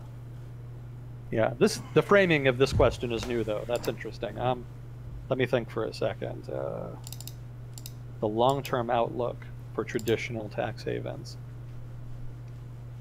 I don't know that they really compete with each other that much. Well, let me preface this answer by saying that I'm not an expert on cryptocurrency, or for that matter, tax havens or tax policy. So this is a little bit out of my orbit. But I'll try to speak from what little I do know and try to address the question, just so long as the questioner keeps in mind that this is not going to be like a full-blooded professional answer. He'll have to go elsewhere for that. But from what I know, I don't know that they necessarily compete with each other because, blockchains, cryptocurrencies, that's kind of a sexy new thing, but I don't know how much it's really a substitute for the security and professionalism of a financial sector in a country like, say, Switzerland or some such, where there is secrecy. Less secrecy now, and the fact that there's less secrecy now in tax havens maybe is the reason for this question. But there's a degree of professionalism and security that comes from a formal institution, specifically a formal legal institution in a tax haven like Switzerland or the Cayman Islands or some equivalent such entity. I think Mauritius is also one in the Indian Ocean. That can't really be replicated with something like a blockchain with a cryptocurrency because there's not nearly as much regulation. It's very much kind of a Wild West territory.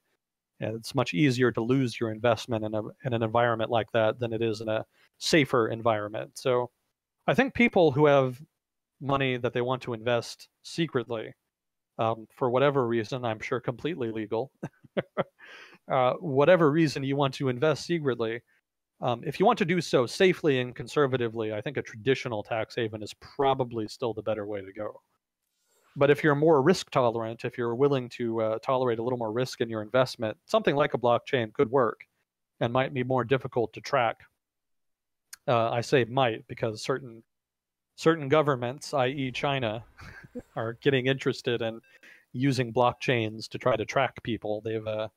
One of the conditions they've set on cryptocurrencies is basically that, well, specifically the one currency that I read about, one of the conditions that the central authority in China had as far as allowing it to operate was that the blockchain had to be stored, I think, on like a government server or something so that it could see all the different transactions, who was getting the currency as it was transacted, which, if you're laundering money or some such, kind of defeats the purpose of investing in a cryptocurrency like that. So in that sense, they're not really competing. So I don't know that cryptocurrencies in that sense really undermine traditional tax havens too much. The broader political trend is for international political forces like the European Union or the UN, and to a lesser degree the United States, and other generally anti-corruption authorities around the world are putting more and more pressure on traditional tax havens to kind of wind down their policies that facilitate tax evasion, and to try to be more transparent about helping investigators locate tax evaders. So there's more pressure being brought to bear in that sense, and that is making it harder for traditional tax havens to operate as such.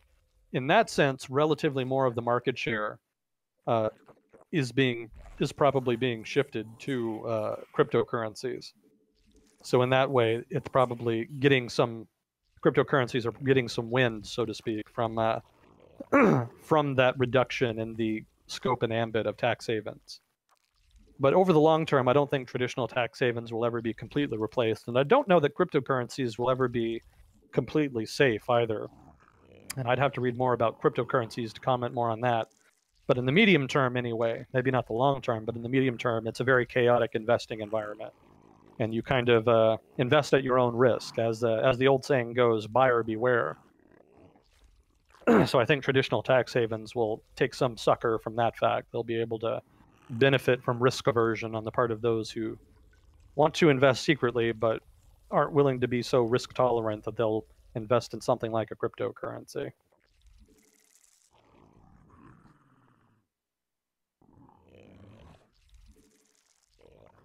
Let's see.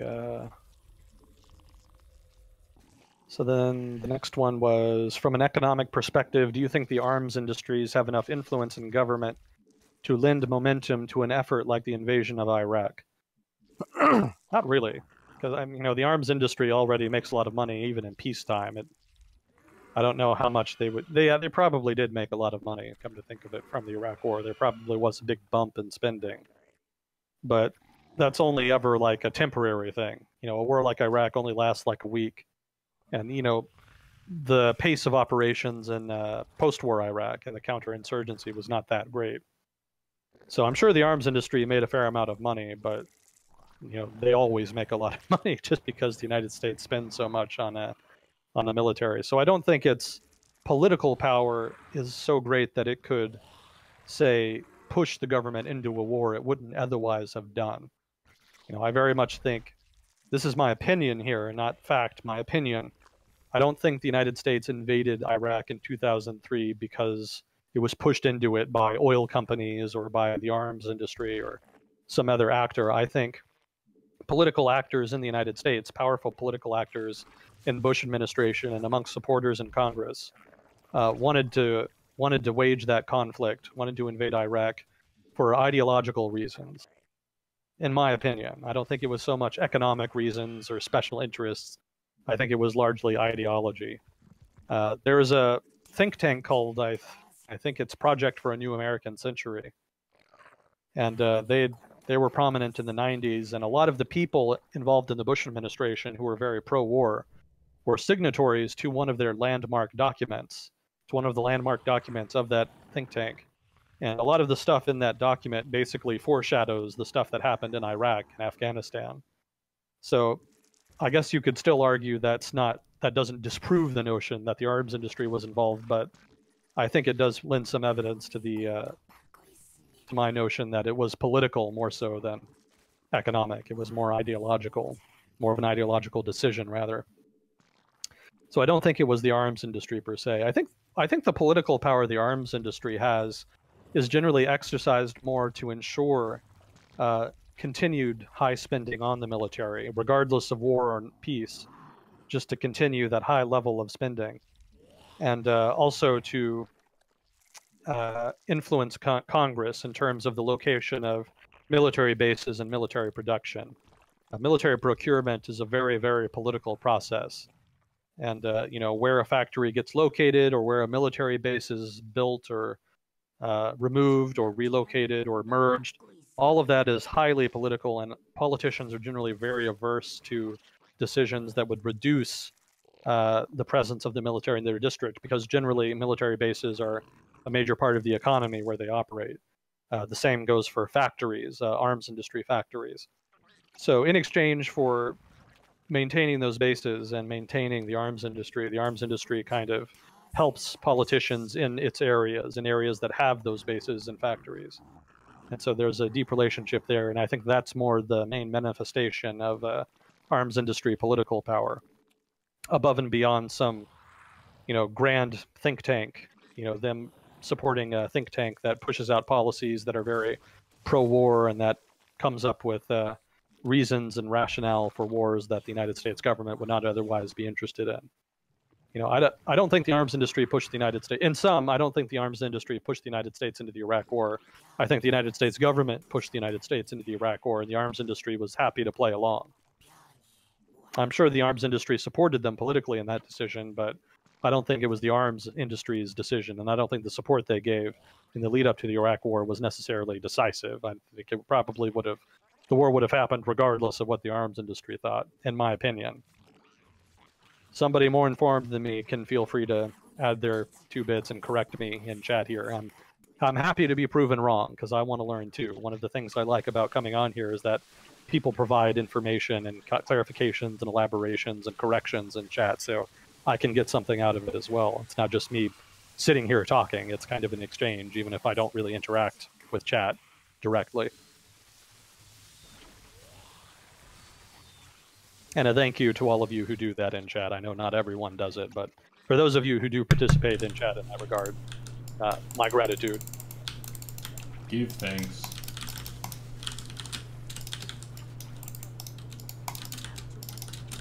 So let's see. So there's another question. The next question was, talking about private military contractors, am I missing something? Or is this term just a PC way of saying militias? Militias are usually rather looked down upon. Where is the difference? Is it just in the concept that PMCs, private military contractors, are profit-driven, whereas militias are generally ideology-based? This is an interesting question because I don't think they're militias, for one. Militias are generally heavily localized. Generally, they're the people living in an area banding together to fight for their community or for some other cause, whatever that cause may be. Private military contractors, in contrast, are basically the polar opposite. They can come from anywhere. They can come from the other side of the planet. Whatever they're doing in a given locality, they're generally just doing for the money, not because of any tie to that locality or the locality's politics. So I think they're definitely not militias. But there is kind of a discussion about terminology as far as private military contractors. It is some people say that private military contractor is a PC term. PC means politically correct term, for those who don't know. If you're from outside the United States or the West, politically correct is basically a way of saying something in a way that is not offensive. So if you say something in a politically correct way, you're saying it in a way that does not offend some group or another, that some group or another doesn't find politically offensive. So some people who are politically military contractors or who sympathize with them might take offense to some of the other terms that you could refer to them as. I don't think militia is one of them, but they probably would take offense to mercenary, which is what they had been called before the politically correct term PMC was derived.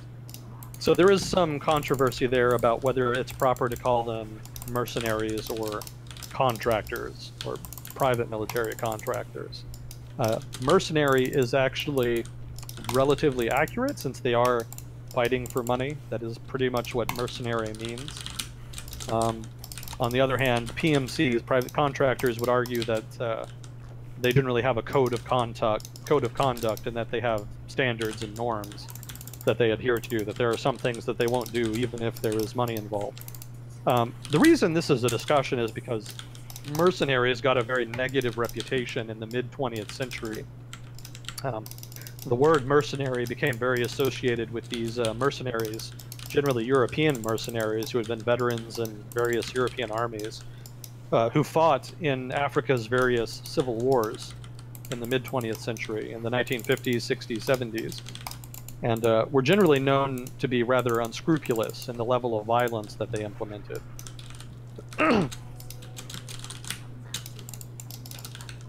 So in that sense, there is kind of this negative connotation to the word mercenary. And it may well be that that negative connotation is why the politically correct term PMC was derived in the first place.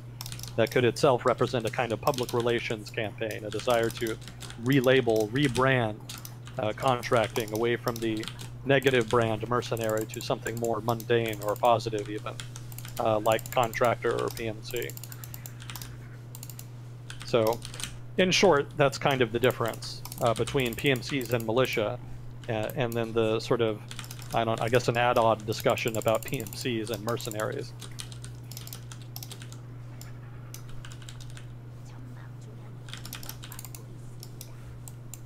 Let's see, so the next question was, with the recent Equifax breach and the trust broken in the big three credit bureaus, what effect do you see happening to the credit market? Not much, because those are pretty much the only three there are.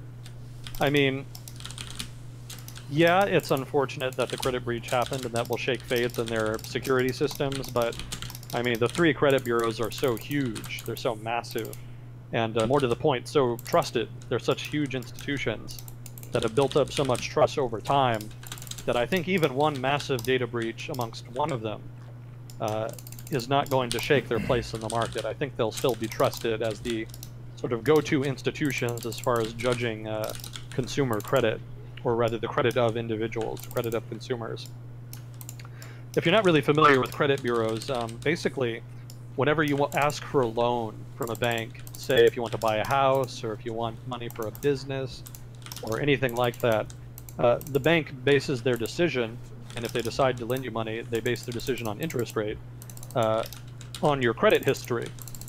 So how well you've paid off loans in the past, how you've done on your credit payments, your job history, things like that. Anything that involves that is a determinant in the likelihood of you paying back a loan is among the information that is factored into creating your quote-unquote credit score. And the three institutions, the three companies in the United States that generate these credit scores are Equifax and I don't think I can remember them actually. So Yeah, I don't remember their names. Equifax is one, and then there are two others. Can't remember them off the top of my head. But these three institutions are basically what every bank and other lender goes to when they want to check on your history to determine whether or not you're a safe safe person to lend money to. And obviously, in that line of business, in the business of generating credit scores, trust is the big factor. You know, well, for one, is your information accurate and credible? Do you have good information on the people that you're basing these credit scores on? Because if somebody has a good credit history, then people want to lend to you. You know, if your business is lending money to people, then people with good credit history are the safe people to lend to, and those are your money makers. So in that sense, you wouldn't like it if a credit score company kind of gave you bad credit scores, because then you're losing out. You're losing money, basically, in that sense. But I don't think a data breach is that kind of problem. I don't think it breaches that trust. You know, the information is still accurate, it's just that they didn't secure it very well. So the assumption on the part of the business community in the United States, if not the broader world, will be, okay, they made a mistake, now they'll correct it. If there are more problems, then there will be an issue. But I don't think the credit bureaus, such as they are going to be particularly upset. Their position in the market will be upset by the credit breach itself. So I don't think there will be any big change in that regard. At least I haven't read anything to that effect anyway.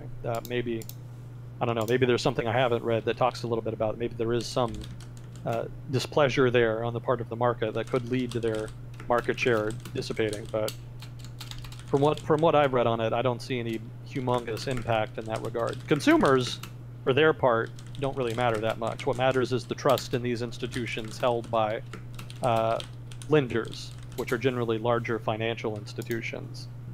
Consumers, for their part, don't generally like the idea of credit scores. It's kind of intrusive, and it's kind of considered a burden to a degree. You know, you kind of have to have a good credit score, and if you end up with a bad credit score, it can make it difficult to do things like buy houses or get loans for businesses. So there's kind of a bad, well, not entirely a bad, but kind of a negative connotation amongst consumers for credit bureaus. But consumers don't really use them that much, as far as I know, so that doesn't matter that much.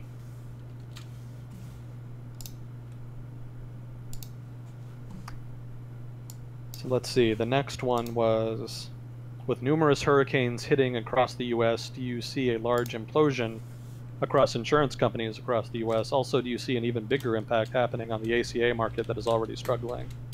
Not so much the ACA market. The ACA market is the Affordable Care Act market. That's basically the healthcare market, the health insurance market. I don't think it'll implode. It's already in the process of a slow motion implosion, so I don't think this sort of one-off major event will be enough to push it over the edge. There's broader forces at work there that are impacting its health. As far as the insurance market across the United States, no, because this is what insurance is all about. They kind of prepare for these events. It's not that shocking per se. Maybe smaller insurance operators will be badly hit by 2 large hurricanes hitting in the same year. That's especially unusual.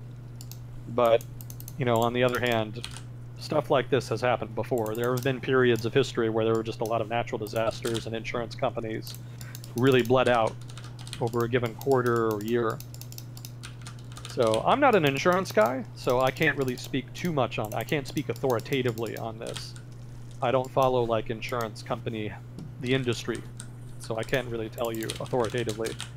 But given the insurance companies, given the insurance industry's history, I would not think anyway that a major down year like this would be enough to just ruin them outright. Again, maybe smaller companies would have a tougher time, but you know, I think the market is mature enough and there's enough liquidity in the overall financial markets here in the United States that they could probably survive. They might have to go into debt for a while, but they'll probably be able to continue operating. So I guess the principal outcome then would probably just be more debt for the insurance industry, which they can probably handle. I mean, again, the basic foundational principle of what insurance means is a community is pooling their money together in case something really bad and expensive happens in the future. So otherwise, you would just keep all that money for yourself, and everyone would have a little bit more capital in general but then when the bad stuff happens, not everyone can pay for it. But that also kind of speaks to people who can't afford insurance. So those people who cannot afford insurance, if they lost stuff within the hurricane, they're shit out of luck, basically. Yeah, that's more the problem. You know, it's people who don't have insurance and people who do have insurance but who have their claims denied. The insurance companies in the United States are, in many cases, notorious for denying claims that people would have thought would have been legitimate claims. So I wouldn't worry too much about the health of the U.S. insurance industry. They're pretty crafty people. They've managed to survive pretty well over the past couple decades. I think the bigger question is what happens to people who have claims denied or don't have those claims or don't have insurance. That's, I think, the more interesting question, and that's kind of part of an overarching political issue in the United States about the government's role in helping people who suffer from health conditions or disasters or what have you.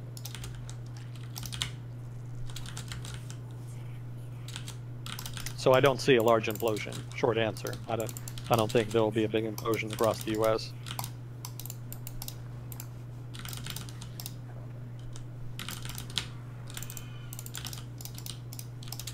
So that's it for questions for now.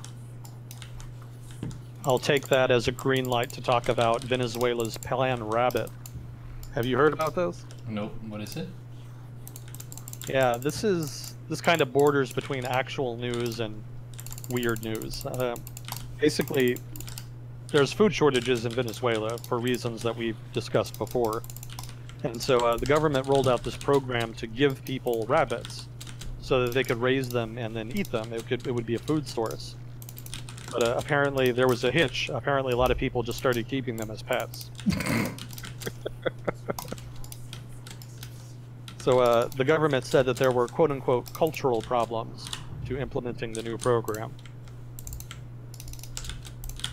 Yeah, economic policy making is not the forte of the current Venezuelan government. Once you have to resort to giving out free rabbits, you know something's gone wrong somewhere. Well, sometimes you can run into the issue of having too many rabbits. They're kind of notorious for knowing how to reproduce very quickly, especially if they don't have any natural predators in the area. Yeah, that's what happened with Australia. Mm-hmm.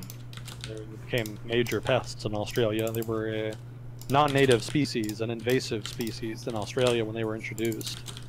And they bred out of control and ended up doing a lot of damage to the environment and to agriculture and agricultural interests in Australia. So the Australian government went all out to try to murder as many of them as it could. I think they even went so far. Well, that's what happened. That was basically government. We have to kill these rabbits.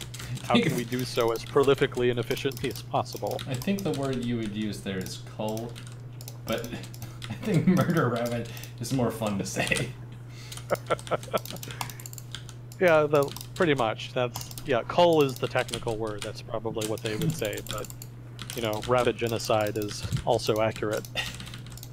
I think they even went so far as to design a disease or introduce a very lethal disease to the rabbit population there that ended up killing something like 80–90% of the rabbit population. A very effective program. But then there were survivors, of course, and then the survivors started breeding, so then it became out of control again after a few years. So even the rabbit apocalypse could not tamper the rabbit reproductive process for long. Isn't that, it's more of a rabbit holocaust? Yeah, I'm just fighting you with words right now. But it wasn't a sin, it was a bungle. Totally fair. Yeah, totally legit. I welcome input and corrections. I'm not the best with words. You know, I stumble and stutter plenty. So well, any assistance is appreciated. Trump says that he has the best words. It's one of his personal claims. The self-professed best word user. Yep, got the best words. Don't you know it? That's why you won. Best words, better words than the Democrats. So let's see, what else did we have? Actually, speaking of Trump, there was a a deal he made about extending the debt limit that surprised people. It was thought that raising the debt limit would be a big political issue. It is every year here in the United States. If you don't know what the debt limit is, there's a limit to how much money the United States can borrow, can have in debt. And basically, the number generally goes up from year to year, so the United States has to raise the limit so that it can keep borrowing enough money to fund the government.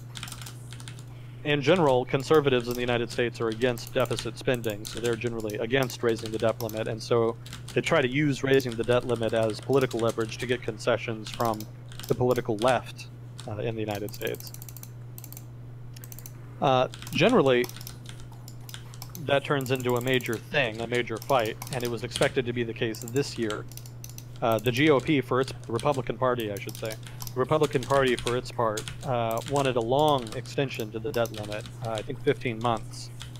And they wanted that so that renewed debt limit negotiations wouldn't happen until after the 2018 midterm elections here in the United States.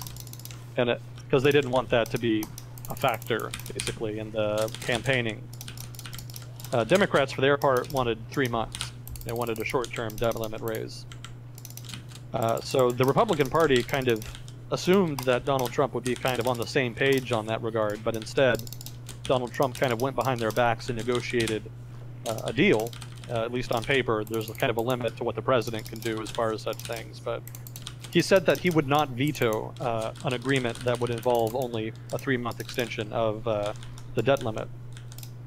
And that caught Republicans off guard. You know, the Republicans were kind of setting in for a big political fight, only to be undermined by Donald Trump. And none of them had the courage to stand up to Donald Trump's decision, to stand up to the deal he made and go against it. And so that seems to have gone through. And it's a little unclear why Donald Trump has kind of snubbed the nose, so to speak, of the Republican Party leadership on this. It might be revenge, because there's kind of been a tit-for-tat between certain Republican political leaders and Donald Trump over the past few months. It could be an attempt to outreach, at outreach to Democrats to try to create a broader coalition, so to speak, or at least to set a precedent for deal-making, which would not be a bad thing. That would actually be quite welcome. It would kind of be a break with hyper-partisanship to try to cross party lines in order to reach a deal. It may be that he just wanted to get the whole damn thing out of the way so that they could skip faster to tax reform. The Trump administration and Trump himself has put a lot of emphasis on tax reform as a potential big achievement on their part. And so they've been eager to try to get to tax reform negotiations as soon as possible. So this effort to just agree to what the Democrats wanted, they didn't even really haggle that much over it. He basically just said, yeah, fine, 3 months. This may be just an effort on his part to try to move the political discussion in Washington to tax negotiations faster, to try to just skip over the debt limit stuff and get right to the stuff he cares about, which, you know, would reflect a certain amount of impatience on his part, but also not necessarily a bad thing. You know, skipping over details to get to important policy discussion would be a welcome change in the Washington way of doing things. So some interesting developments there on that front, as far as the Trump administration and how he's interacting with Democrats and Republicans.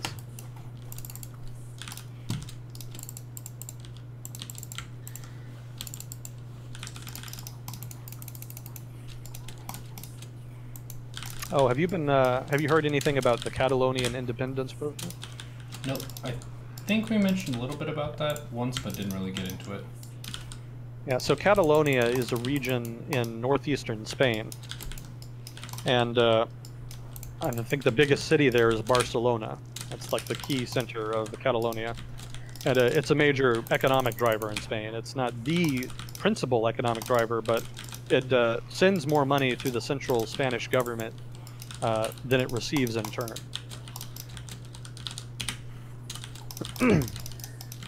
And so that kind of is part of the reason Catalonia wants independence. There's also kind of a long-running independence movement there that's kind of waxed and waned over time. Catalonians have a distinct ethnicity. It's still closely related to Spanish, the principal Spanish ethnic group in Spain, but it has somewhat of a different language, a bit different.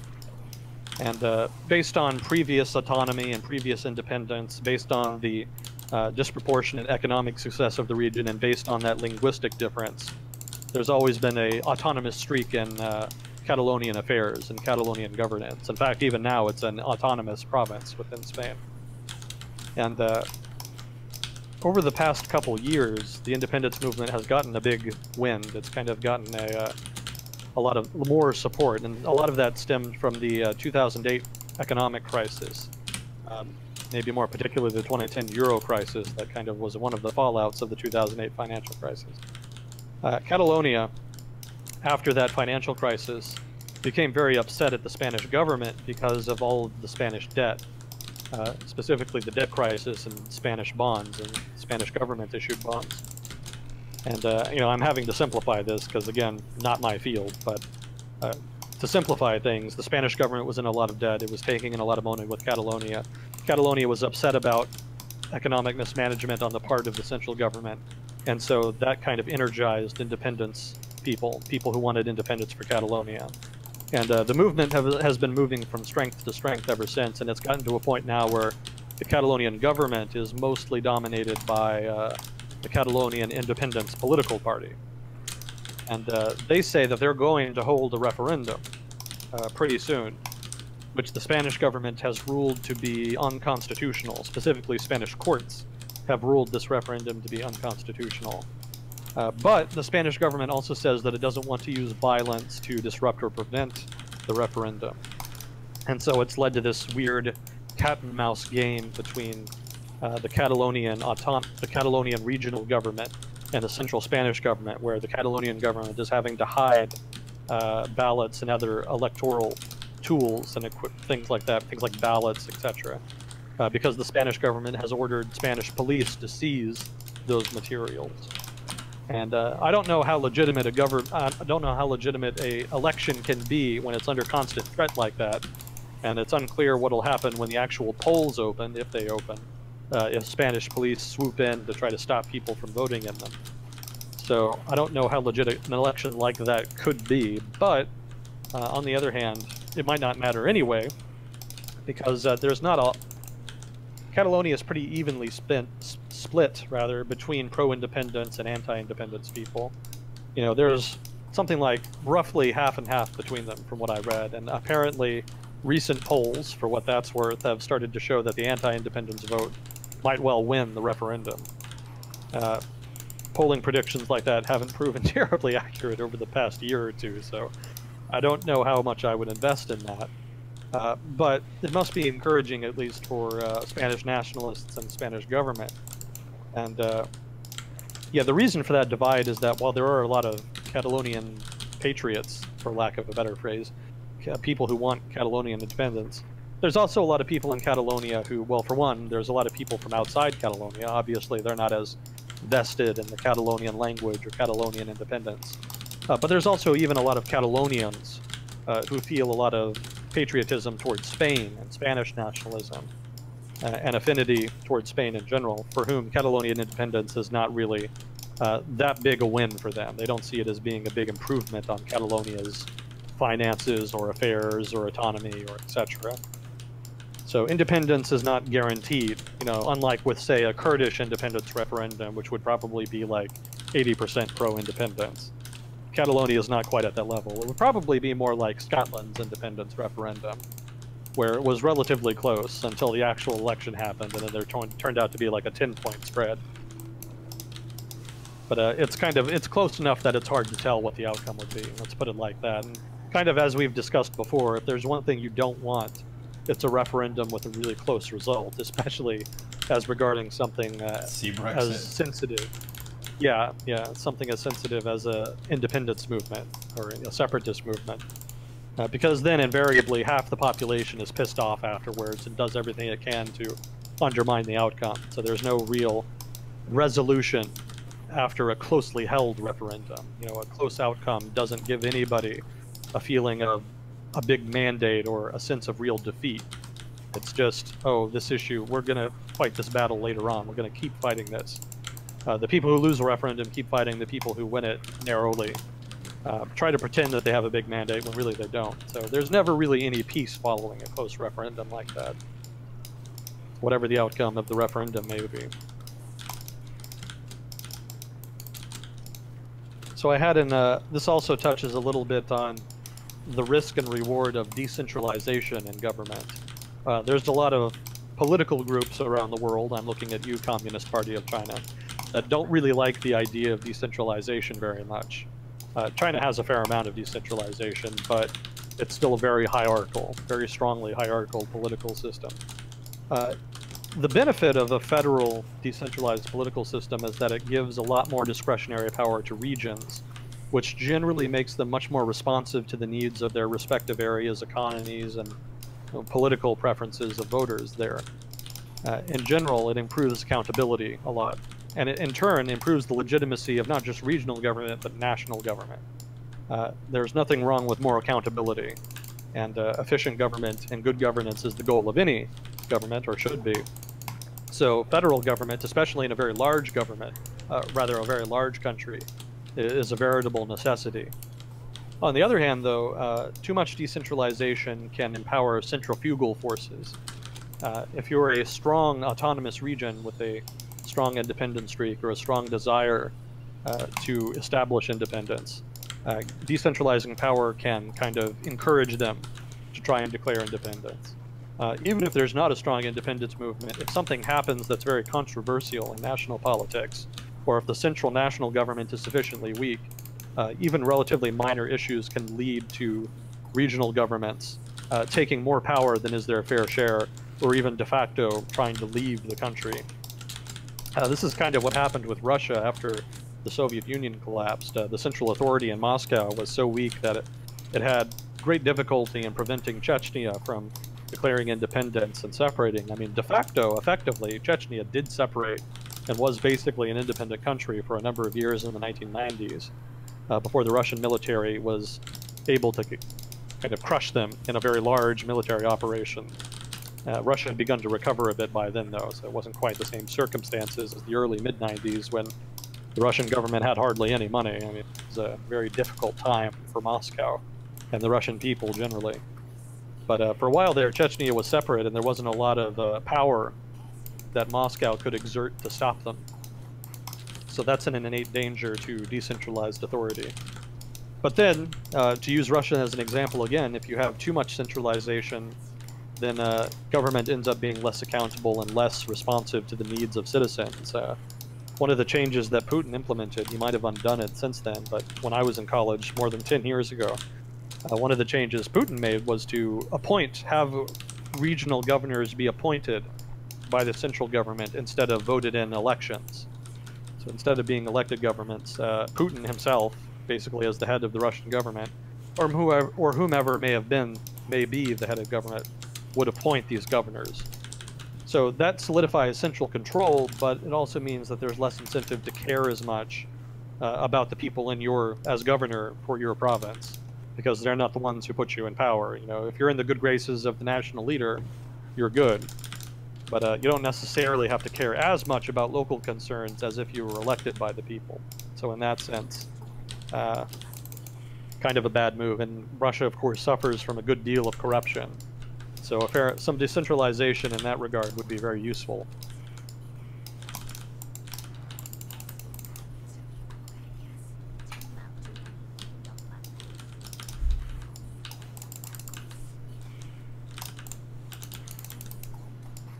Let's see. So a little bit about Brazil. There's a major construction company in Brazil called, I'm probably going to mispronounce it. It's called Odebrecht, I think. I'm sure some Brazilians in chat will correct me. Odebrecht is at the center of a series of scandals that are kind of cascading throughout Latin America. And this kind of is part of the fallout from Operation Car Wash, which was this corruption investigation that ballooned into a giant corruption shitstorm in Brazil that is still unfolding. That's partly what led into the Petrobras investigations in Brazil that brought down Dilma Rousseff. But another part of that same set of investigations is Odebrecht, which apparently has pretty consistently and systematically bribed public officials throughout Latin America in order to win construction contracts. Basically, it was pretty straightforward. Give us the contract and we'll give you a kickback. You know, pretty standard stuff. And they even had a huge database of people that they'd worked with and had code names for them. And it was a pretty well-planned operation they had going. And it kind of speaks to a degree, well, not to a degree, it speaks to the level of corruption in Latin American political culture. But given the scope of this investigation and, you know, how many countries Odebrecht has been found to have operated in this way, it speaks to Odebrecht almost as a political institution in its own right, given its size and the scale of its bribery. You can almost argue that it is a significant political actor as far as governance in Latin America and a number of countries. Not all of them, and not the only major political actor, but a pretty significant actor. I thought it was also interesting that they didn't always target leaders. They didn't always go after presidents or what have you. Sometimes they would target agencies or powerful institutions like Pemex in Mexico. Pemex is Mexico's state-owned oil corporation. Sometimes, you know, those entities have discretionary power to start construction projects on their own, and they would bribe this construction company would bribe the pertinent people and get contracts by that route. So as part of the fallout from that investigation, as well as the broader Petrobras and Operation Car Wash investigations, some interesting trivia. I found that about a third of Brazil's current government ministers, that is to say, ministers in the administrative branch, are facing investigation relating to some form of corruption allegation, which is a lot. That would be a huge shitstorm in any country. But in Brazil, it's still ongoing, and it's turning into a pretty seminal event in not just Brazil's history, but maybe even Latin America's history generally, because corruption has definitely been a big problem in the political culture there for a long time. So this is probably one of the first major battles that has really successfully addressed at least some portion of that corruption and its root in the political culture. So probably won't defeat it outright, but it's definitely a big positive step, even if it means a lot of instability in the short term, as there's a lot of churn resulting from politicians accusing each other and taking plea bargains and accusing even more people and basically upsetting political equilibrium in general.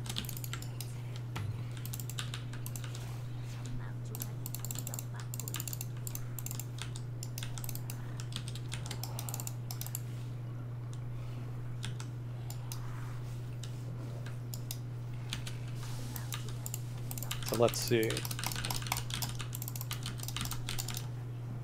There was also a article I read recently about Japan lending money to India to build their first bullet train. That's pretty significant because that reflects growing ties between India and Japan. Japan has been seeking out a larger regional role in East Asia and South Asia. Partly that's Prime Minister Abe being Prime Minister Abe. He's kind of a nationalist who wants to have Japan have a larger role in the world, just kind of for the sake of having a larger role, kind of for pride and nationalism. But he's also, along with other people in Japan, concerned about the rise of China and about a certain perceived unreliability on the part of the United States.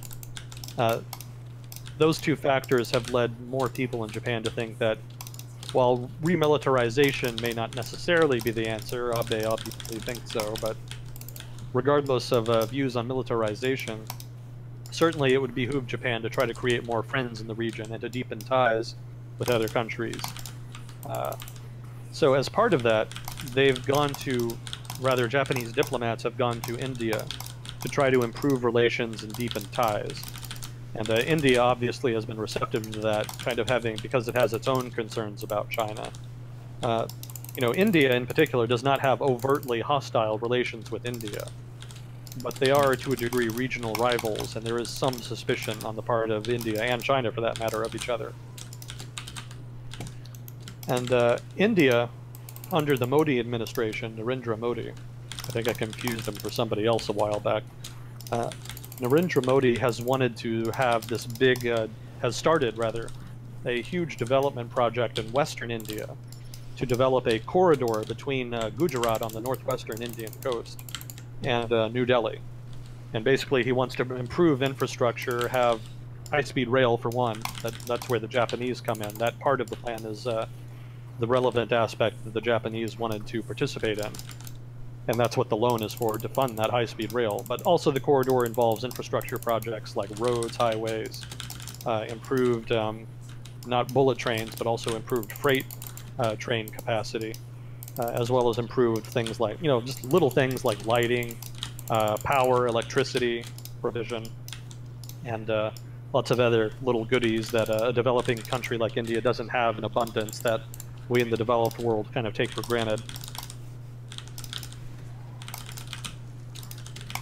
So it's kind of a mutually beneficial arrangement. It's India gets money to help its corridor develop and to improve its economy, and develops a strategic partnership with Japan, and Japan in turn not as interested in the economic development aspect, much more so the strategic partnership. But it doesn't hurt that their train industry gets a nice contract too, and it's a pretty sizable contract at that. It also kind of takes potential market share away from China. The Chinese government and the Chinese train industry have really been trying to push China's train industry as a major exporter and a major component of the government's overall modernization strategy. I don't think we've talked yet about how China is trying to change its economy from being a kind of low-skill, low-wage manufacturing producer to being more of a high-tech, high-wage manufacturer. I think we mentioned that they had that goal, but not how they were going to make it happen. Yeah, we could get into that, but one part of that plan involves trying to develop China's train industry, specifically its bullet train industry. And so they've been aggressively pushing that, giving it little subsidies, little forms of a government assistance here and there, and the industry itself has been very aggressive in marketing its trains overseas, and they picked up a fair number of contracts. But Japan has moved into India, and it may be that they've kind of stolen the thunder of that Chinese momentum in that regard, and denied them a pretty significant market.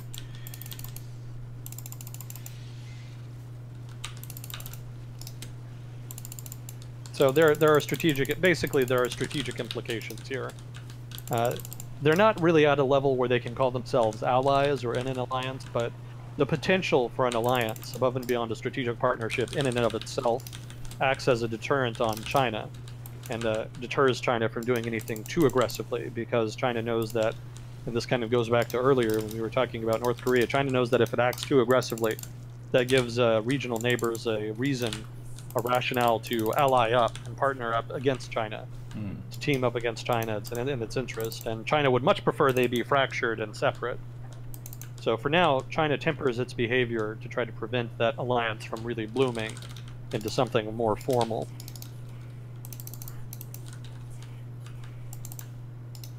So a little bit of diplomatic maneuvering there by Japan, with potential ramifications in the long term, depending on how the Chinese government shifts its foreign policy. Now, as for China and its economic development, that's a big topic. Let me think. Yeah, so up till now, China's reform period, starting in the 1980s, as kind of kick-started by Deng Xiaoping's regime. And of course, we get a question just as I start. Well, this would be a long one, so I'll get the question first. What do you think about Duterte's violent drug crackdown in the Philippines?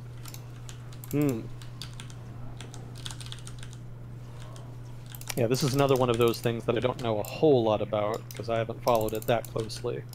Philippines, for better or for worse, is not that strategically relevant in East Asia. It's strategically located, and it has the potential to be an important sort of player as far as playing the United States off against China and determining the degree of influence the respective major powers have in the region. But it doesn't have a lot of power in and of itself. Its economy is not really that developed. It doesn't have a large military. It's just kind of restrained in its influence in the region. So as a result, it doesn't get a lot of attention. As far as Duterte's violent drug crackdown, I mean, on the one hand, it seems, at least partly popular. I mean, it was popular. The idea of it was popular enough to get him elected. I haven't tracked opinion polls to see how the population of the Philippines has changed in their opinion on that. The last time I checked, I think the bulk of the population was still largely supportive of the drug crackdown, while being somewhat opposed to its more violent, egregious abuses. The trouble with a program like that, where you are arbitrary and aggressive about going after drug users and drug dealers in a country with a relatively weak set of institutions like the Philippines, is that there's a lot of room for abuse and corruption. If you're a policeman in a country that has relatively little oversight, or whether where there is relatively little institutional oversight of police activities, it's not necessarily that hard for you to, say, extort a business or just demand somebody do something for you or give you money. And if they don't, you can just threaten them with arrest or kill them and say that, oh yeah, these people were drug dealers. There's a lot of room for abuse there, and in a country with weak institutions, there's just not a lot you can do about it. There's just a limited capacity of government to police itself, and specifically to police the police, so to speak. So the program was always going to be risky and dangerous in that regard. I think, really, whatever human rights campaigners may think, and they don't think very highly of it, from what I've read, ultimately the final judge of the program is going to be the people of the Philippines. And they don't seem to have turned against it yet. They don't seem to be as offended sufficiently yet with the problems with the program and the campaign more generally to really turn on Duterte. We'll see what happens in the long run. But for now, it seems like the status quo, such as it is, will continue.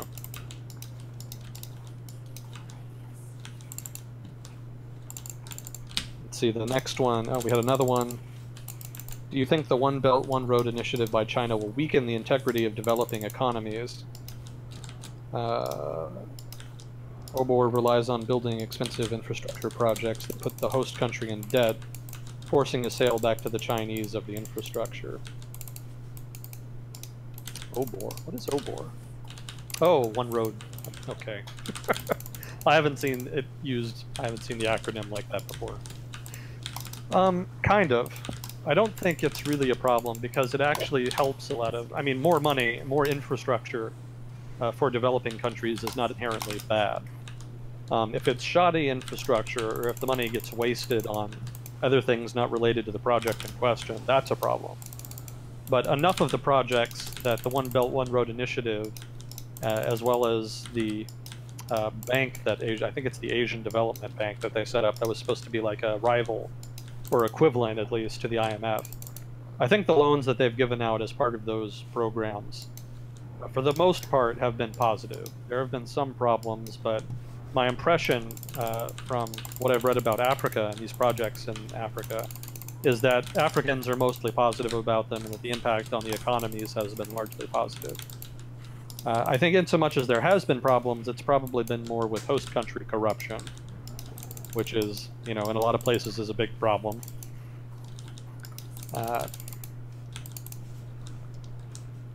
Yeah, I don't think it will weaken their integrity. I think for the most part it's a net positive, and the problems are mostly on behalf of the governments involved. In fact, I kind of wonder whether China will continue to lend money this freely, because invariably there's going to be problems with defaults. You know, over time, more and more countries are going to start seeing China as a cash cow, and they're going to start frivolously asking for loans, just so that they can have money for their political leaderships will ask for the money for their political machines and for other reasons. That could give the Chinese government itself some room to influence policy in those countries, in so much as the leaderships there are willing to be bought off, and anything that the Chinese might ask for in the exchange is not too egregious. But the Chinese government has not exhibited that much interest in that degree of foreign influence. Mostly it seems to be interested in using the projects as a form of economic development more for China by giving contracts to Chinese firms and giving work to Chinese workers. In fact, one of the controversial things about some of these projects is that they involve importing large numbers of Chinese workers instead of using local African workers. But beyond the political concerns, I don't think economically it's a big problem. I think overall it's been pretty good for them. Yeah, there's just so much infrastructure being built as part of these projects that, you know, it's just way more that's been built in, you know, probably almost since the colonial period, when the Europeans were fitting out rails and whatnot to extract natural resources. Chinese aren't as interested in just natural resources. To a degree, they just want the contracts. What the contracts are really for doesn't really concern them. You know, they just want to improve relations and to have economic activity involving Chinese firms. If those projects end up being boondoggles or failing or what have you, the Chinese would probably say, well, that's their problem. But if too many of them end up defaulting on the debt that they lend out, the Chinese government would probably have to start thinking about pulling back on its lending programs. That's one of the reasons I'm not that worried by the Asian Development Bank. A lot of commentators in the United States were concerned that the Chinese were, you know, marginalizing the IMF and were kind of moving into this world development role that the IMF had filled with the Asian Development Bank. You know, the United States tried to get a number of countries not to sign on to the Asian Development Bank and failed miserably. You know, a whole bunch of countries, even allies of the United States and Europe, ended up signing on. But I think part of the attraction for people, especially ideologues, to the Asian Development Bank and the idea of China playing a larger role in the world economy is the idea that, you know, they're not going to attach conditions on their loans like the IMF does. They're not going to require neoliberal reforms or other such things, human rights progress, for example.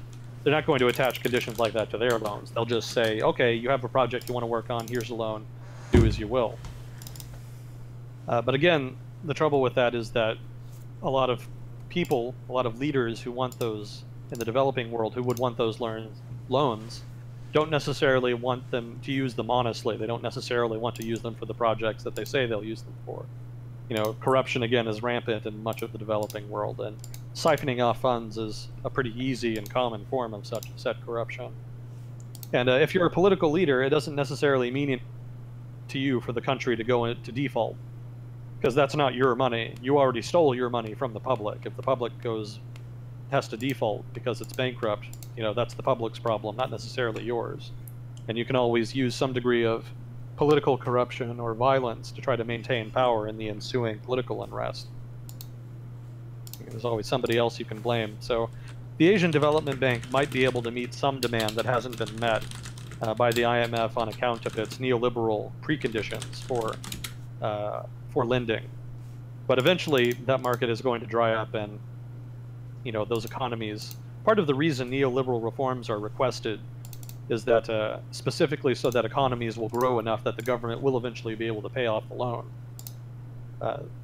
If China does not require such conditions, then even if they're spending a lot of money on infrastructure, that doesn't necessarily mean the economy of the country in question will necessarily grow. And so beyond just corruption, the lack of progress on economic reform could increase the rate of default that the Asian Development Bank faces. So in the long run, it's not really a threat to the IMF, because eventually the Chinese are going to want their money back, and they're probably going to start asking, either paring down their loans or start asking for the same kinds of guarantees about economic growth that the IMF does.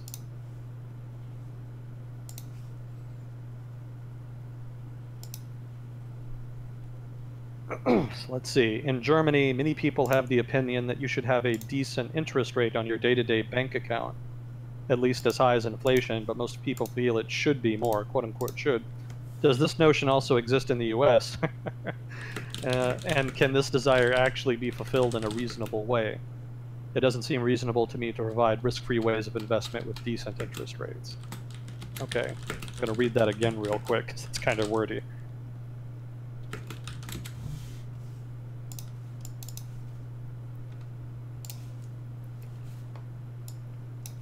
Okay. So, short answer, definitely not a thing in the United States. There's a lot of people in the United States who are savers, but in general, saving is not, like, predominant, especially amongst younger people. You know, there's a lot of what you could call financial illiteracy in the United States, and the value of saving and the proper methods of saving and what you save your money in is not well taught amongst the broader public. again, there's a core of the there's a chunk of the population that's very thrifty and good with money, and they save a lot. But the broader public in general is not associated with saving. It's kind of difficult to save in the United States, given how many expenses there are that have to be paid out of pocket, relative to, say, Europe, where a lot of things are provided by the state or by some other relevant institution. As far as having an interest rate, a high interest rate on your saving, yeah, I mean, it's a good idea in general to have your money saved in something that returns a high rate of interest. And the idea that the return on your investment should be higher than inflation is just basic finance, basic economics. Your rate of return, your real rate of return, is actually your rate of return minus inflation. So inflation does nothing but eat away at your rate of return. If you have a 10% rate of return, that's awesome. But if there's a 10% inflation rate, then you're making no money. That's actually a 0% real rate of return. So in that sense, yeah, you definitely want a higher rate of return for your investments. But you mentioned specifically here bank account. So something like a savings account or customs union, some equivalent thereof. I mean, it used to be that rates of return there were okay, but generally rates of return were always higher in other investment vehicles like stocks, like bonds, or other things. Trying to think of some off the top of my head. But basically, generally a bank account has never been like the best way to save money and get a rate of return, good rate of return. Even when interest rates were not just rock bottom like they are now, it's not like bank account returns were really all that good. Generally, you wanted to invest in something better if you wanted a decent return. But again, that notion doesn't exist here, and yeah, it can be fulfilled in a reasonable way because, like I said, you can invest in other things. It's just not going to be a bank account, especially in this era when interest rates are just so low. You're almost invariably going to have to go the route of stocks or bonds. That's part of the reason stocks and by the way, that interest rates are so low. Central banks lower interest rates to try to stimulate economic activity. And if interest rates are lower, that actually disincentivizes saving and incentivizes spending. So that's part of the economic effect that lower interest rates have. Another effect is to try to increase risky investment. If you want a decent rate of return, you're not going to get it with a low interest rate by investing in something like a bank account or maybe a bond. If you want a decent rate of return, you're almost invariably, in the case of low interest rates, going to have to invest in more risky investments. And so by encouraging risky investment, you run the risk of, say, a financial meltdown. But on the other hand, you also encourage investment that might not otherwise happen, and which could encourage sufficient entrepreneurial activity to improve the economy such that economic monetary stimulus is not necessary anymore. So it's a fair point that you want interest rates to be high if you're a saver, but if you're a spender, you don't care that much to begin with because you prefer spending over saving anyway. And even if you are a saver, generally you would not want to invest in just a bank account anyway. You would generally want to diversify your portfolio into a more diverse range of investments that have higher rates of return. Yeah, definitely Germany has a reputation for preferring responsible saving and investing, and people there being a cultural preference for saving. There's generally a preference for higher interest rates, since higher interest rates correspond to more returns on savings, like say in a bank account.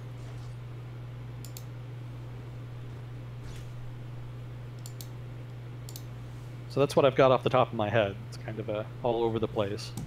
There are a few good documentaries on YouTube about the financial collapse in 2008 and the derivatives market and all the kind of pieces leading up to that in the 90s, and the people who could kind of see the potential crisis leading into it. I'm definitely not an expert on that front, but there's a lot of content about it. The '08 financial crisis? Yeah. Yeah. Yeah, there's a good deal out there, but it's, the whole crux of the crisis was that the financial instruments that contributed to it were so complex that even top-notch financial people couldn't understand them. So it's a really tough topic to really kind of summarize. Mm-hmm. Yeah, it's very complex. I mean, the financial industry went out of its way to hire mathematicians during that era before the crisis, specifically because the equations that they were using to price financial goods, financial products, had become so complex that really only mathematicians could understand them and could continue to develop them. Obviously, that didn't end well for anybody, Mm-hmm. but it speaks to the degree of complexity. My own understanding is pretty limited, even. In the book Gödel Escher Bach, it talks about different dimensions of spaces. Like we understand 2 dimensions, we see in kind of 3D, we can almost imagine 4D, and something like an economy is sometimes described as a million-dimensional space, just for how many different dimensions and factors are at play, and how it's already really hard for physicists and stuff to wrap their head around thinking in 4 dimensions. So if you're trying to think in million dimensions, you're going to be trying to develop tools to describe that and then trying to anticipate the patterns, but it's some hard shit, for real. Yeah, this is a big problem in economics. There's just too many variables to really do an actual experiment. I mean, as if the fact that there's a multitude of variables isn't bad enough, you can't really control very many of them. And in science, you need to be able to control your variables to have a proper experiment with which to study the topic at hand and derive conclusions. Yeah, immensely complicated and very difficult to do science, so to speak, to do social science, researching the economy because of that very factor, or multitude of factors, as the case is.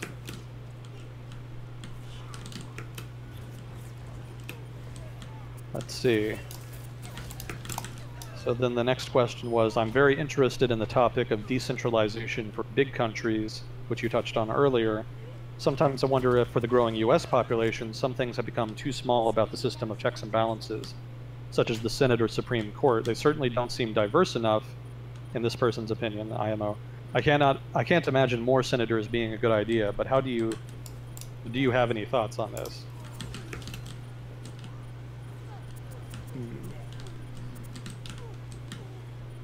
Some things have become too small about the system of checks and balances.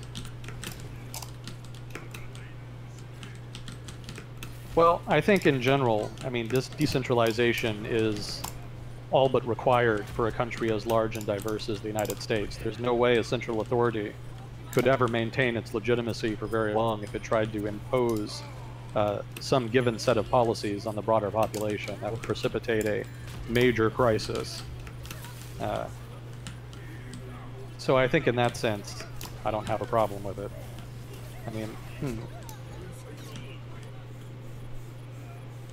I guess I'm trying to understand what's meant by too small about the system of checks and balances.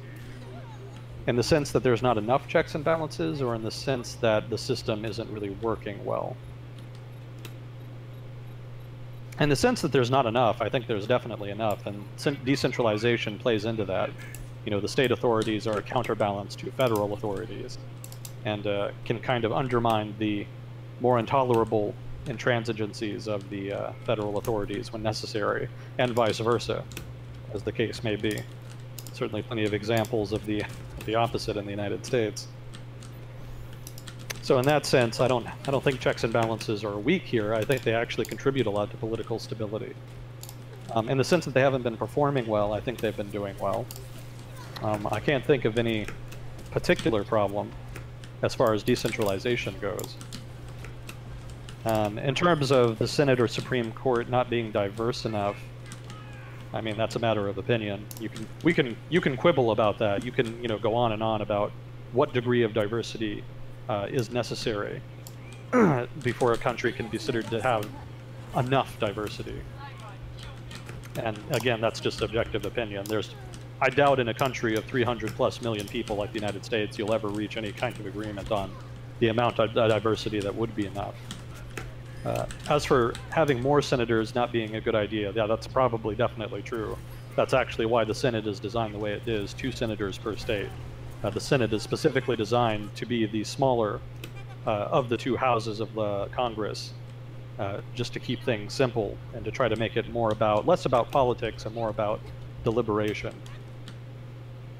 But yeah, in general, having more senators, more politics, more centralization, I think would be a net negative for the United States. And I think having more power to localities would, well, not only would it help political stability, but it could help deal with some of the partisanship here in the United States, because a lot of the argumentation in Washington is about passing policies that some given part of the country, some given aspect of the polity would hate, and trying to impose it through the federal government. The more stuff you just give to states, or even better, the more political decision-making you give to localities, the less likely it is you're going to have a major political policy imposed on some large population that very much does not want to. And it's when you start seeing forced impositions of policy like that that you end up with problems.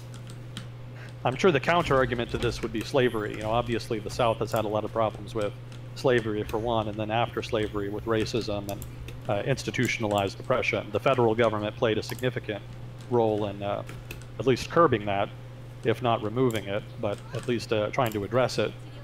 But, you know, I think in general, that's a mitigating circumstance. Something like that has to be addressed at some level, in some way. You know, if you have if you have two large chunks of your population, large groups of one sort or another who don't get along and do not want to participate in a democratic process with each other, who can't settle their differences via the democratic process, then you just can't have a democracy. We've talked a little bit about we've talked a lot about democratic norms over the past couple weeks.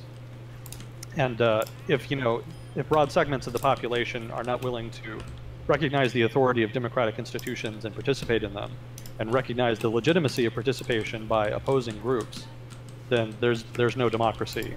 You only have a couple of options at that point, and basically the only option is some kind of authoritarianism, because democracy just can't function like that, at least not liberal democracy. And after the Civil War, that's what happened. The South, or rather white Southerners, could not bring themselves to accept the idea of blacks as equals. And so they marginalized them and instituted what became a kind of weird illiberal democracy, you know, a kind of apartheid. And which was, for white people, a democracy, or at least for most white people, not all of them, but was for black people a police state, an authoritarian police state. The federal government tried for a while after the Civil War to impose its rule, but at that point, that was seen as oppression on the part of the southern white population. They saw that as the federal central authority trying to impose policies on them that they didn't want. So either you impose equality on the South and then end up being hated by white Southerners, which could easily lead to another civil war, or at least some kind of long-running insurgency that never really gets resolved. Or and this is what the federal government did, the federal government left and gave white Southerners the power to figure it out themselves, and of course the white Southerners then implemented their solution, which was to just marginalize the black population and implement a sort of pseudo-democracy. Jim Crow. Jim Crow, the Jim Crow South, the Jim Crow laws. What was in effect an authoritarian South that did not allow something like half the population to participate politically.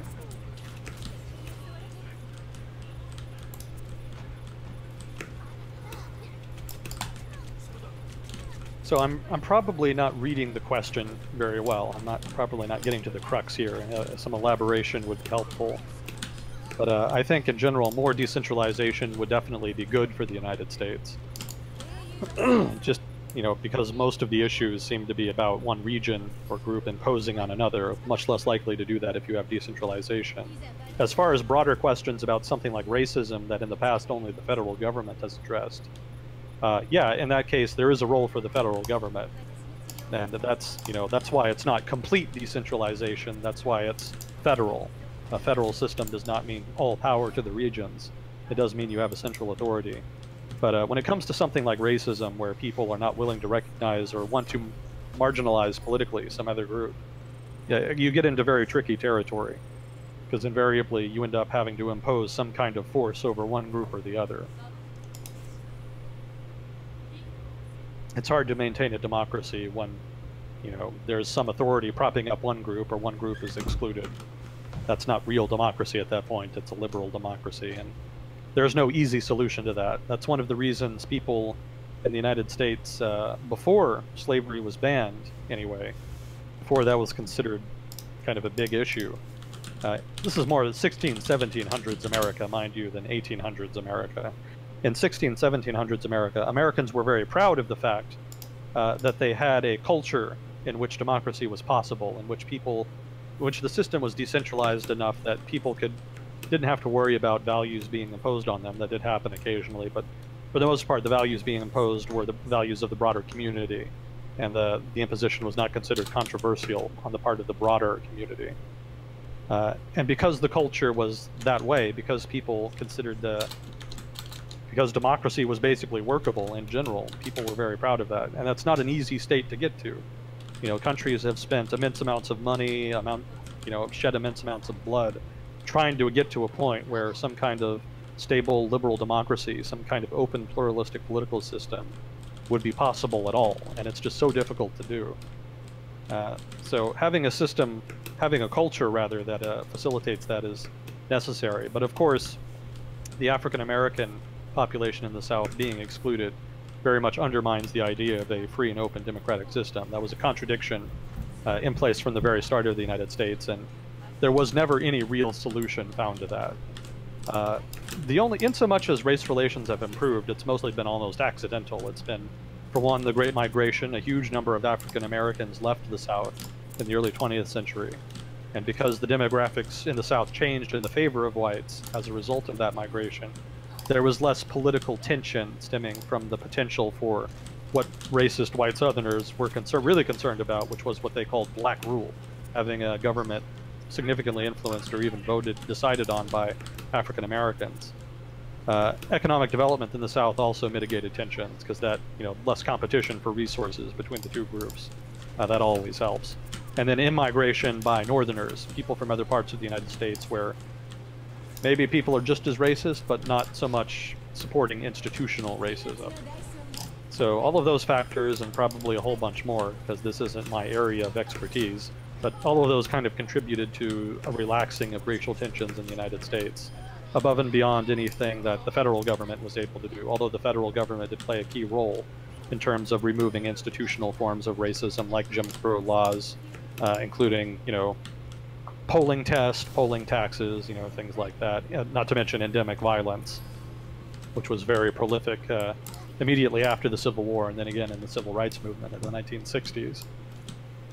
So the federal government having a muscular approach to enforcing civil rights in conjunction with those other factors has produced a more favorable equilibrium for the African American population in the United States than existed before, even if it is not entirely satisfactory, even now.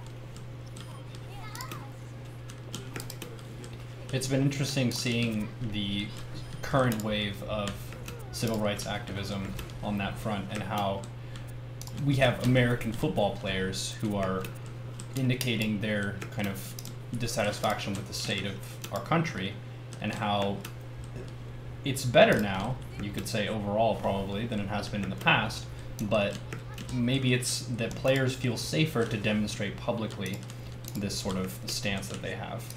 Because it's unlikely that it's gotten worse overall since the 60s and 70s.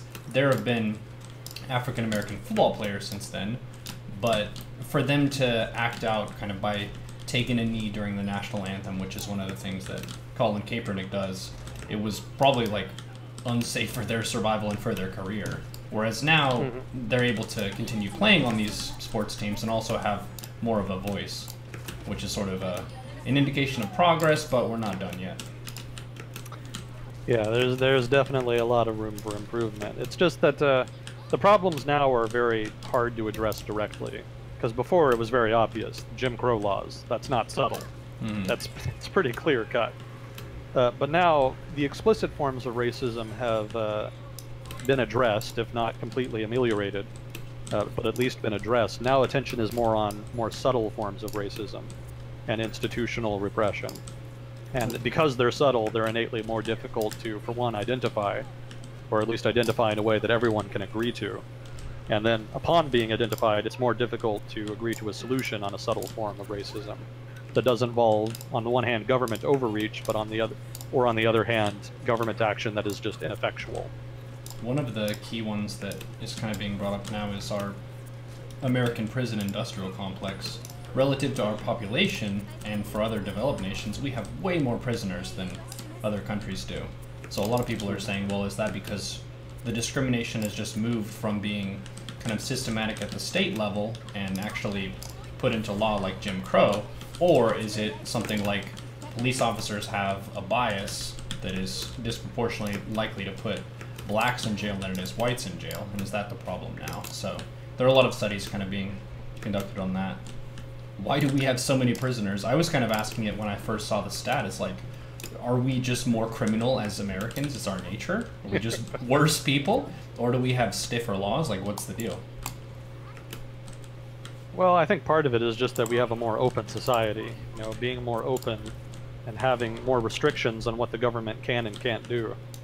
That gives a lot more ambit, a lot of more freedom of maneuver for people who are willing to take advantage of that openness for nefarious means and ends.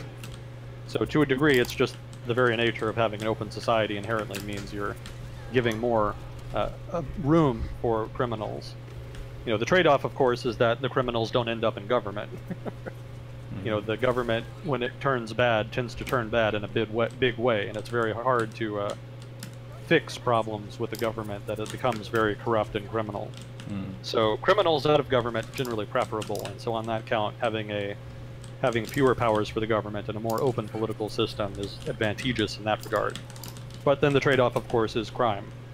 And the United States in particular is no stranger to crime historically. In fact, before World War II, one of the things the United States was known for was crime. That owing to the Prohibition era, when the United States banned alcohol. I don't know, maybe some people from outside the United States don't know about this. The United States in, I want to say like the early 1920s, actually passed a constitutional amendment making it illegal to sell alcohol. It was a national prohibition on the sale of alcohol products. And that lasted for about 10 years before it was undone, because obviously it was a bit unpopular and became more unpopular with time, especially in the Great Depression when everybody was sad and really, really wanted to drink.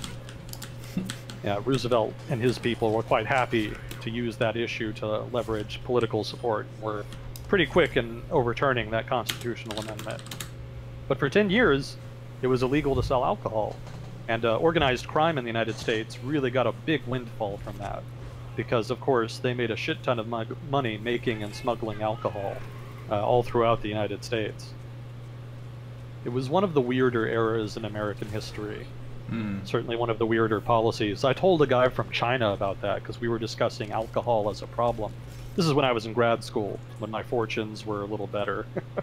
I was talking to a guy from China, a fellow grad student, about about alcohol problems in China and the United States, and I was telling them that, yeah, I think there's more of a culture of alcohol consumption here in the United States. And he said, well, I don't know about that. And then I said, well, has it ever been banned outright in China? And he seemed very surprised to know that the United States had actually banned alcohol for 10 years. Such an issue was it considered at the time. Yeah, organized crime has been pretty powerful in the United States ever since. It was probably inevitable. It was organized crime probably would have taken off eventually anyway, for some other reason, probably related to illegal narcotics. But in the 1920s, that was really when organized crime in the modern era got its start in the United States. It had always been there, but the illegal trade in alcohol was what in particular made it powerful. And as a result, the United States earned a somewhat unfortunate reputation as being a crime-ridden Western Hemisphere country.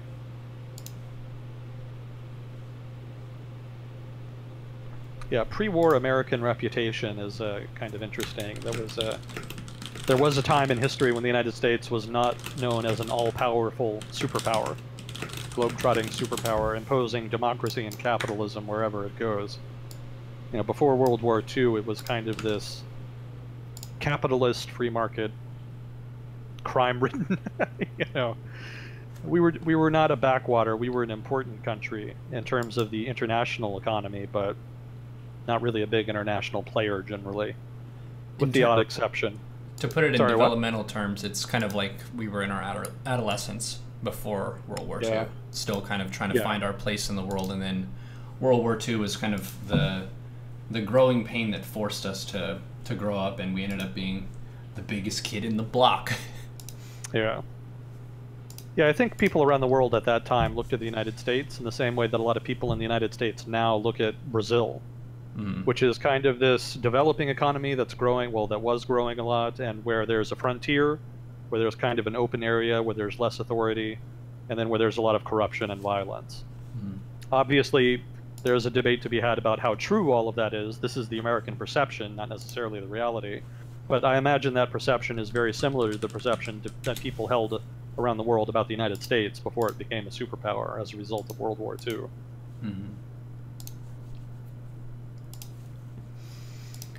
Well, So cool. let's see. I think this is right around the time we're aiming to wrap up.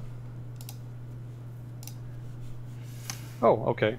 Did we blow through our time block? We did. We steamrolled through it. So we had a little bit of a wild chat, and by a little bit of a wild chat, I mean it was probably the most ridiculous it's been during the first half. Here at the end, it's simmered down very nicely, but I feel like the discussion has been one of our best so far. So thanks, Pact, for weathering the storm, and other mods who tried to to stable the seas a little bit. But yeah, that was cool. Learning about the Iraq War was kind of like an attempt at what I've been calling a Moses in StarCraft, where you try and establish two big attacks that kind of hit from opposite sides and you crash them in the middle. But then the Turkish government, they just fucked it all up. It was going to be even better than it was. Yeah, yeah, it didn't quite go according to plan. Diplomacy got in the way. Yeah. Well, when diplomacy fails, just go anyway. The thunder runs, just do thunder runs. We'll scare them. Thunder runs.